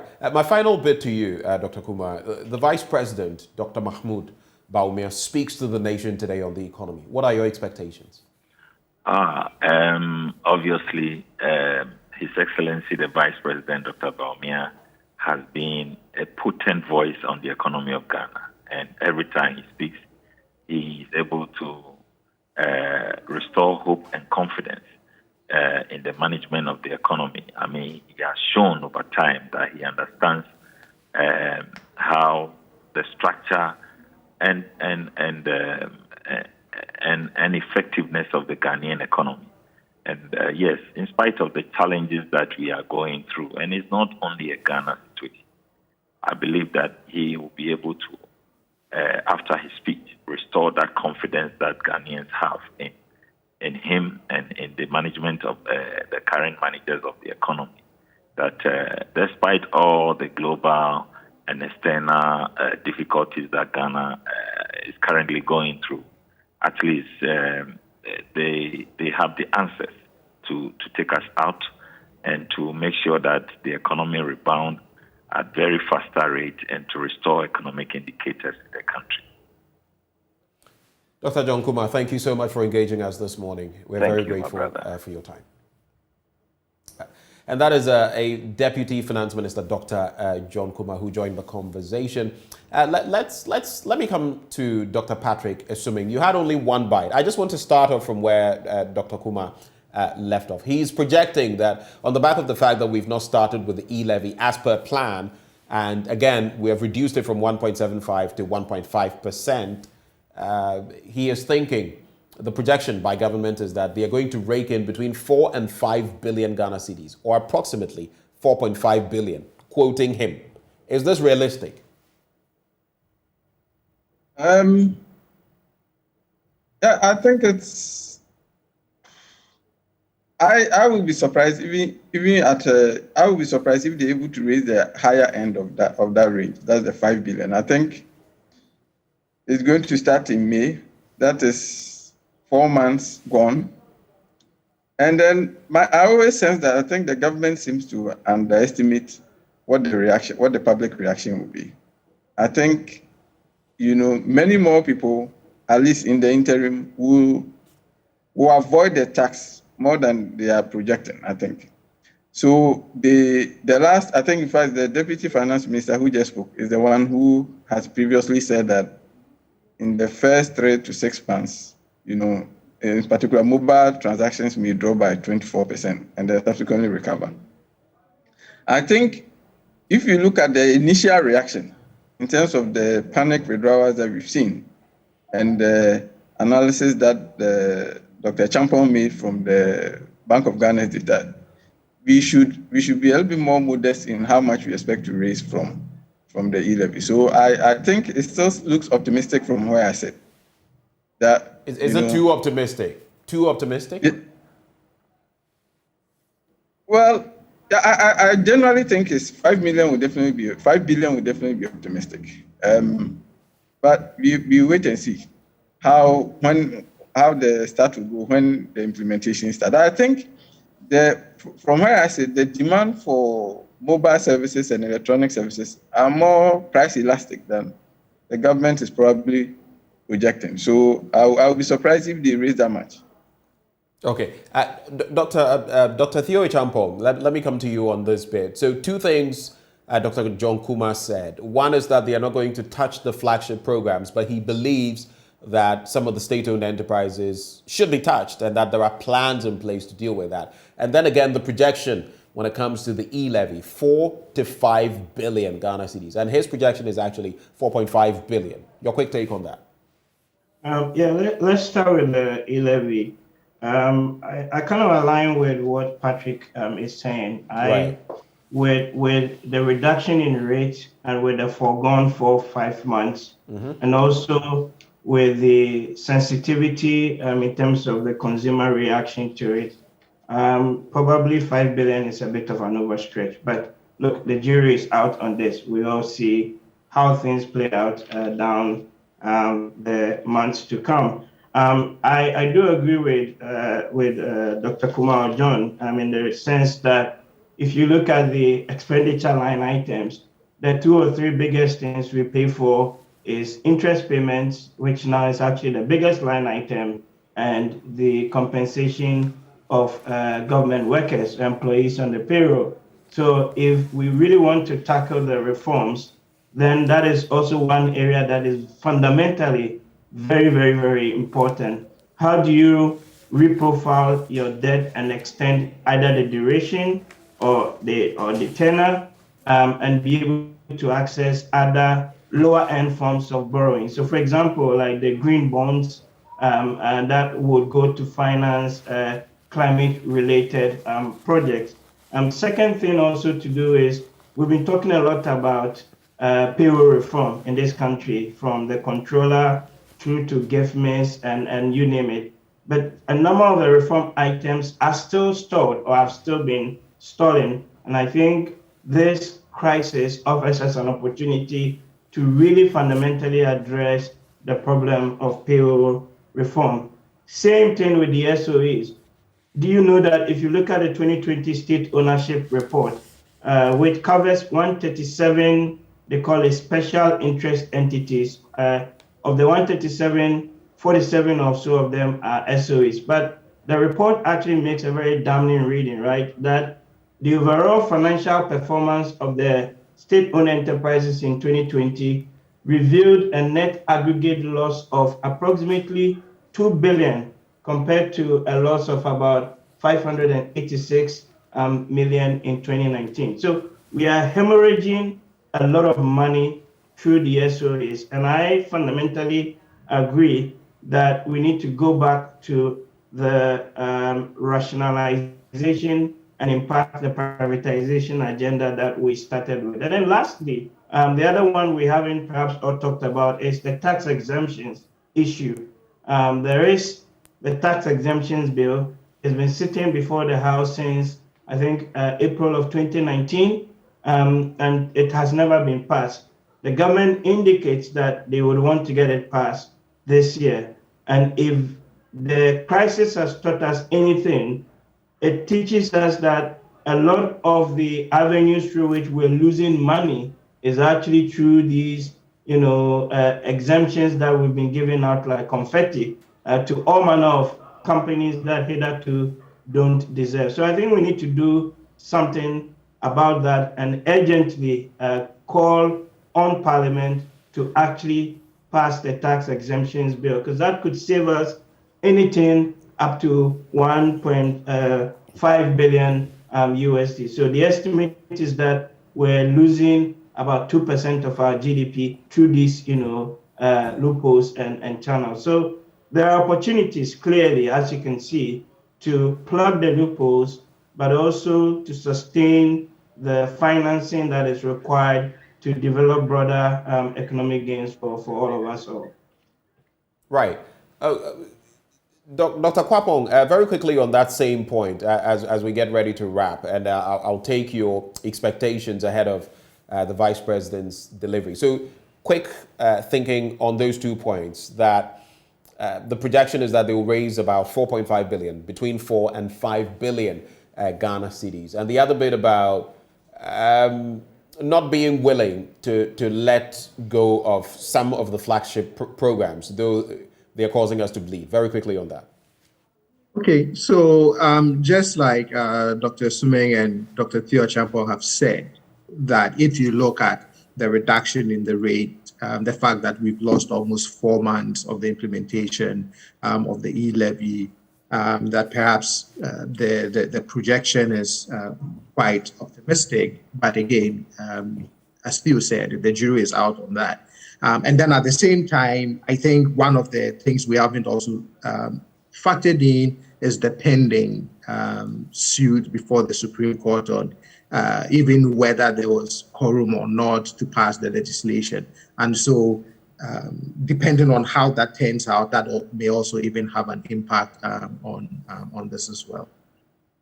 On the government, on the point he made about the flagship programs, the one that I want to point out is the free SHS program. I agree with him. I'm the son of a cocoa farmer who's been farming cocoa since the 70s, never got a piece of the Cocoa Board scholarship. So I share his sentiments that when you begin to look at some of these programs and say, well, we have to target it at the most needy, et cetera, then those who have access to the centers of power may still end up being the ones who benefit the most. But there's some merit, though, to the conversation about how do you structure a program like free SHS if you want to do means testing, things like that. The public opinion is strongly divided. If you look at the last Apple Barometer survey, there was a question about should you target the free SHS program, to those who can pay. Opinions are strongly divided. Overall, 48% agree that it should be targeted, but another 46% strongly disagree that it should be targeted towards the poor. And then when you even break it down by further demographics, you see very close divisions, whether along gender lines, along party lines, along socioeconomic status. So it's a tough debate, and for me, when a government is really committed to something that it really wants to do, then it behoves on that government then to find ways to fund it, and then also find other ways then to deal with the fiscal headaches that it faces in other areas. Okay, so in about a minute and a half each, I want all of you to give me your expectations ahead of the Vice President's delivery today. But I want you to feed in this bit. There's a message that came through from Simon Ofori-Amankwa, who says, almost all the hardships we are enduring as a country have been alluded to COVID and the Russia-Ukraine war. The question is, when did the Ukraine-Russia war begin?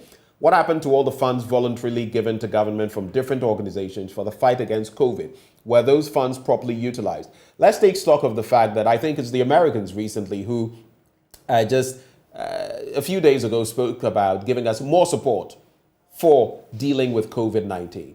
Now, we've supposedly received in our kitty 33 billion Ghana cedis. At the SONA, we were told that we had spent just a little over 17 billion Ghana cedis in managing COVID-19. Some have been asking, where is the rest? And can't we use it to shore up our economy? As you deliver your expectations, I want you to feed in your reflection on this as well. I'll start with you again, Dr. Kwapong.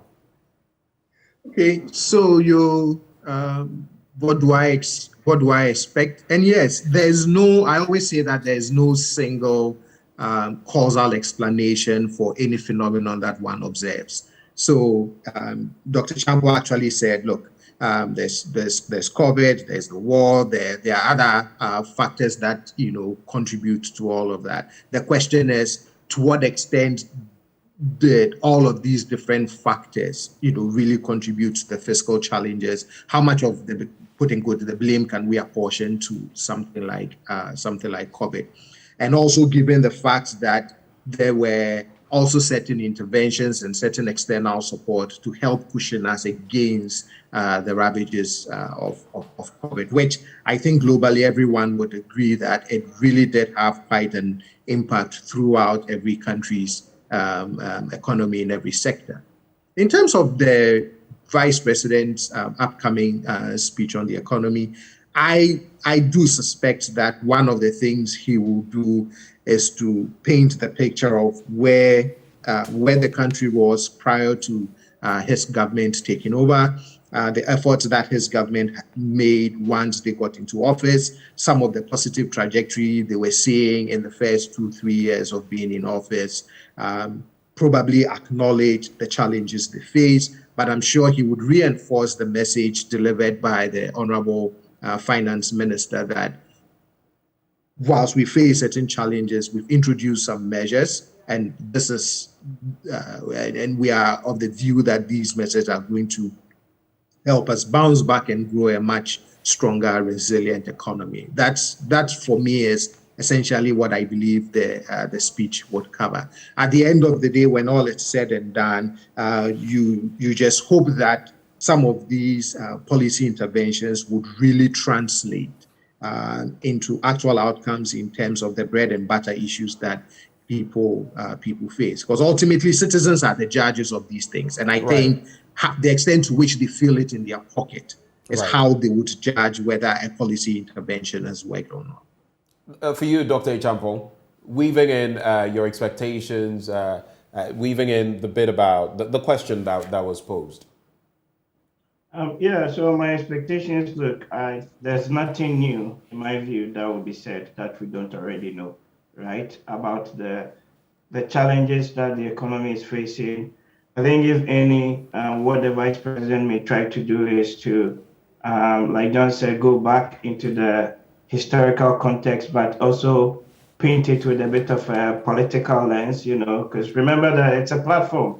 And as much as you'll be talking about the economy, they would also be doing it with one eye or with a political hat also on. So we need to be cognizant of that fact. But in terms of actual interventions, I don't necessarily expect that there'll be new interventions announced at the program today. If any, what the Vice President may also hammer in on is some of the initiatives around like the digitalization that he's sort of championing in a bid to fundamentally restructure or turn around the economy. But citizens are going to be the ultimate judges of this. So despite the rhetoric, despite whatever political point scoring that may come out of there, we would be voting in a few years' time on the basis of how people feel, the bread and butter issues in relation to that. So for me, I don't necessarily, like I already said, expect that there will be anything necessarily new that we perhaps already don't know about. Okay, over to you, Dr. Isobin. Same here. I'm not expecting any major economic announcement. I think you can sort of predict. I think the line that has been coming when government persons have been speaking about the economy recently and the problems we've had has been similar. But I'm curious, and I hope that the Vice President gets to speak on his views on the e-levy.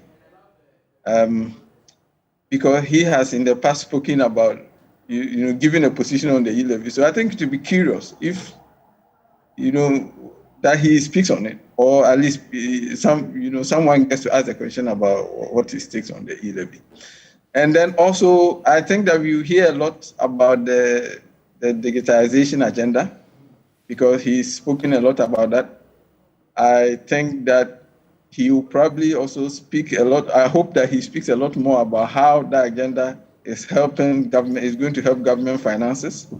And because, the e-levy has been touted as a means to bring the informal sector into paying their due. I don't agree with that at all. The informal sector already pay indirect taxes.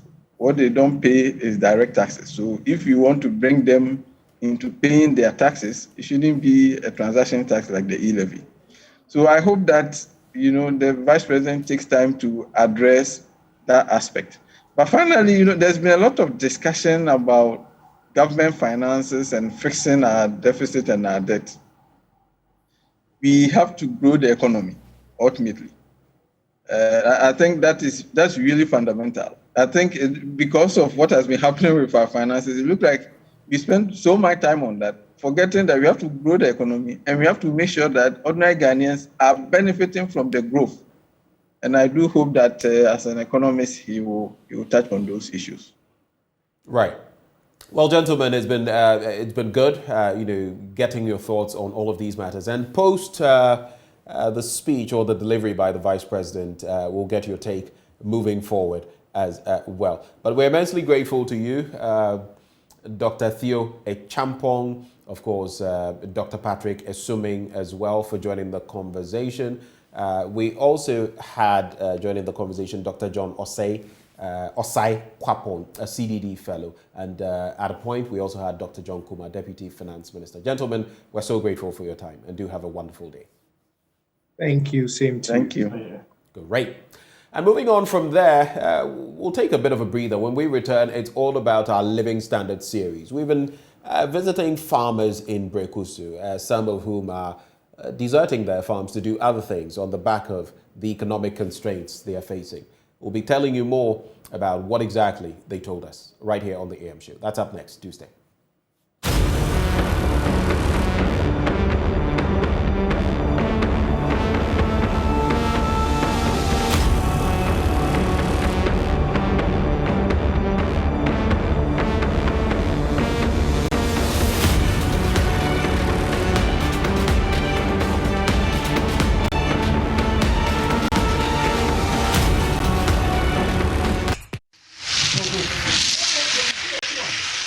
Most youth hailing from the northern part of Ghana move down south in hope for greener pastures. Abdul Rashid may be one of the over thousands who are yet to break the shackles of financial constraints after he moved down south. After his secondary education at Boko in the Upper East region, Rashid returned to his aged father at Kratchikrum in the Ashanti region to take up his cocoa farming business. Boy kakra papa na bedoye to the boy mama ko school na timi yeses na ono so abre. My father started this cocoa farming business. He used the money he got to cater for my secondary education. But now he's grown, so I've taken up the job. These dried cocoa beans can be here for almost a week without I gaining any money, unless I borrow money to transport them and use the little I get to pay up the debts.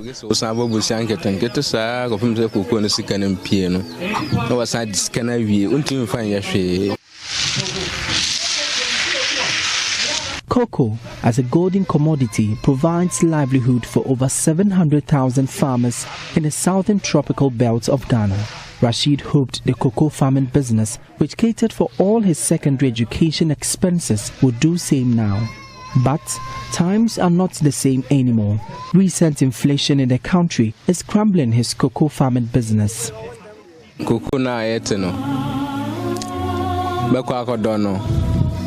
Sikaro kagoto endro abegu afuo no kra no na yasem because that time na cocoa no be so ye ni sika bia e be dey e betun dey agu afuo no cocoa no mba ya ye ni sika bia e betun dey agu. The money to even buy fertilizer is even a problem. Until the cocoa is harvested, we cannot get any money for fertilizer, and by the time we harvest the cocoa, the money we earn will be used to pay up the debts. I used to harvest 15 bags, but now I can only harvest 5 bags. Petrol prices are even expensive too. petrol board and then I got to petrol. Say we go for now. Full was 10 acres.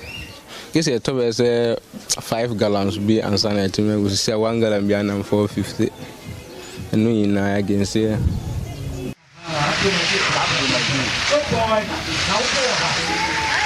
Rashid is not alone in the cocoa farming business. His brother, Isa Abbas, joined him from the north to continue plowing their father's over 10 acres of cocoa farm together. He anticipated a good living condition down south. However, proceeds from the farm are not enough to support his family of 3. By Santamam say, Cocoa Jimakana, Ebe Sika, Atua, Ako school. I came down south to earn some cash to continue my education, but it appears where I were is better. I have no other job to fend for myself and family. I rely on this cocoa farming business. Cocoa Jumana me, Inti Kakra Mayano, Cocoa Sikan Kakra Mayan, and then the DD, Cocoa ne, Onyane Dodoa, and then I would Timia de Eddie Bibi. Inti Emma, Wanyana Dodoa, Untimi Fire, she. His wife, Latifa, is fed up with the recent expensive cost of living at the village. One may argue the rural areas are blessed with cheaper and abundant foodstuff, but Latifa does not sing in unison with this notion.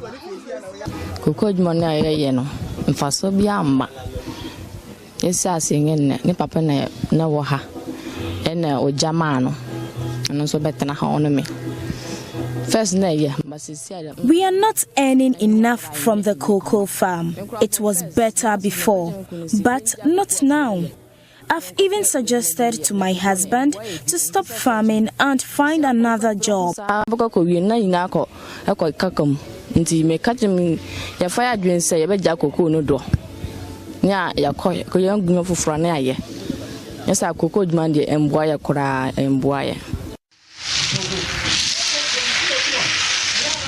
The farmers are not the only ones bearing the brunt. Cocoa carriers are also worried over the meager commission they accrue after trekking for hours to send home the bags of cocoa from the farm. Majid and his colleagues carry a bag of cocoa for 3 Ghana cedis, an amount they say is not enough for financial upkeep. We used to carry a bag for 1 cedi 50 pesos, but it's now 3 Ghana cedis. The maximum cash I can make in a day is just 10 Ghana cedis. I can only carry 3 bags in a day.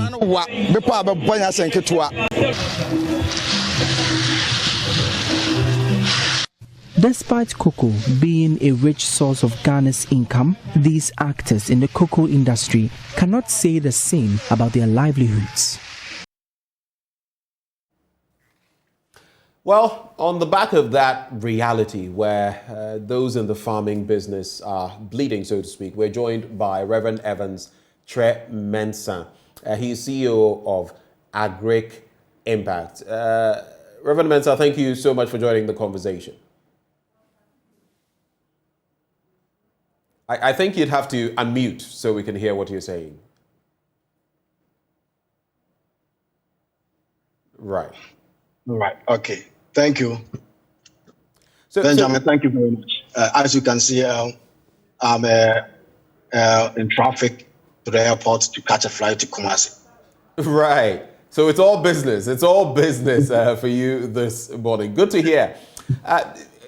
Now, you've followed what we've been putting out there. Our recent Living Standard series has to do with farmers who are now resorting to petty trading. Some of them are moving into the Okada business and all of that. The last time you were here in the studio, you spoke about the hurdles that you're facing, economic hurdles among others. So you can relate to these challenges. But how bad is it? Has anything improved since the last time we spoke? Benjamin, let me be frank with you. I think that the way things are going now, looking at the rising cost of fuel, the Russian-Ukraine issues, crisis, I think that the farmers are going to really have a tough time now because input supply, input costs, mechanization costs labor costs is not going to go down. They are all going to go up.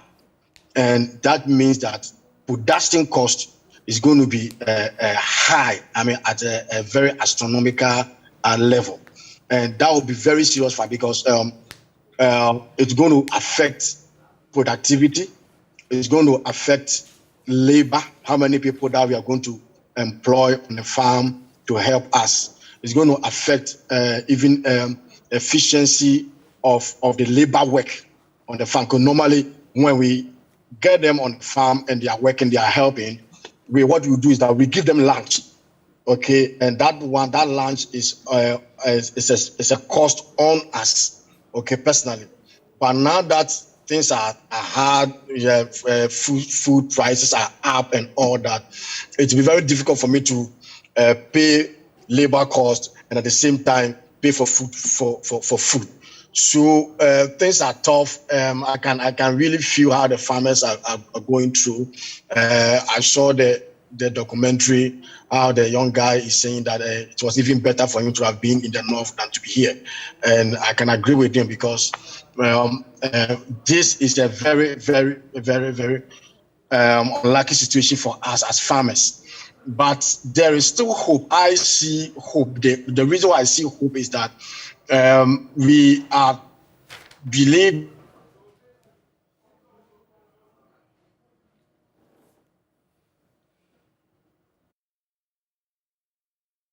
government has also to come to that. Let me also say that farming is highly capital intensive.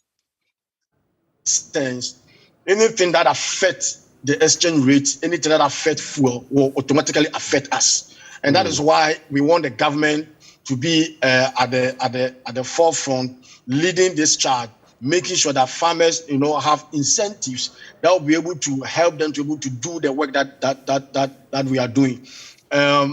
It's not easy this time. Some of my friends who are already in it are all complaining. Some of them have not even started plowing because they don't know how the mechanization cost is going to be like. So it's tough. It's tough, Benjamin. But we are looking forward to seeing what the government will do in the next few days, how they are going to work around the cost of fuel, the cost of farm implements, fertilizer, weedicide, herbicides, and all those things. So let's see how it goes. But I can really tell you that it is a tough time for farmers. Very, very, very tough for us. Right. You say you're heading for the Ashanti region, and we've been interacting with farmers there as well. Do you have any stories to tell of your colleague farmers and what they're going through in that part of the country? Oh, like I said, I'm on different platforms and farming platforms, and I can tell you the complaint that is going on. I think that the cost of fuel has resulted in all these things. Having said that, we still have to eat because food is very key. It's part and parcel of our life. If we don't eat, we can't work. If we don't eat, we can't go to school. If we don't eat, we can't do anything. So we still have to be on the ground. We still have to work. We still have to do what we have to do. But what we are saying is that we need the government, we need stakeholders, those who are in charge managing the economy, to be able to help us. And I believe that I heard the Deputy Minister of Finance, making a good case for helping the economy to be on track. So let's hope and see in the coming days what happened. But I can assure you that we are not relenting. We believe that we have a stake in the nation, the national life, to make everybody healthy, to get the right food for all of us and all that. So we will do our best. But what we are saying is that farmers are not taking it very easy this time. It's tough for us. Farm implements are up, mechanization costs are up, labor is up, which will affect productivity, which will affect storage, which will affect distribution and all the value chain. So we really have to do something about it and act urgently. All right, so you've told us about what you expect from government. Let me just run two things quickly by you. The first one has to do with the e-levy. We have all the things that we are looking at, the fuel prices that you've spoken about, the cost of labor, the exchange rate, and all of that. The e-levy is here with us. From the 1st of May, we are all going to have to cede to it as far as our electronic transactions are concerned. How do you feel about that? Oh, I mean, once it's a government policy, and there is nothing I can do about it. The only thing we have to do is that now that the e-levy is coming, we have to all adjust.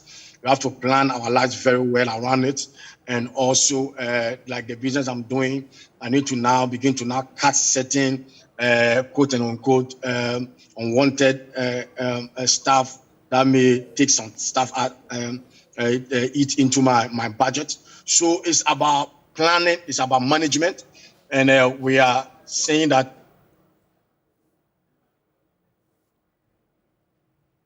So you say it's about planning, it's about management.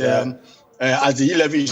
Right. Does that also mean that when you say you're going to trim down, that will affect jobs and all of that, but does that also mean that you're going to try to avoid the levy in some way? I can avoid, because the kind of work we are doing, you can avoid mobile money transfer, because most of the farmers, most of the colleagues that we work with, they depend on it. Is what they use. They don't. Some of them are not. Don't have bank accounts, so they bank all their money in their Momo. So definitely we are going to use it. Sometimes we have to transfer monies to mechanization firms, give monies to those input suppliers and all that. So we will go with it. But what I'm saying is that as the money comes in, we expect government to utilize the money appropriately so that it will trickle down to the development agenda that the Deputy Finance Minister said, will really go all around, and everybody will have the impact of it. I mean, once we are paying all these taxes, we expect that it will go to the places and do the things that we expect it to do. So as for avoiding, I don't think that we can be able to avoid it, because it's part of the business, and our farmers depend on it, our laborers depend on it. So I mean, I think that we are in for it, but we expect that the money should be used judiciously and go into other sectors that will also spur the economic growth that we are expecting from them. Well, thank you so much for sharing your thoughts there, Evans Chire-Mensah. And we wish you the very best as you journey to the Ashanti region this morning. That was Reverend Evans Chire-Mensah, CEO of Agric Impact. And of course, we look forward to the presentation by Vice President Dr. Mahamudu Bawumia later today at around 1 p.m. Stay with us, we'll bring you all the details of that. But this is how we wrap up on the AM show for this Thursday morning. My name is Benjamin Akakpo. Thank you for your company. Our major bulletins come your way at 10 and at noon. Do stay for the rest of our programming.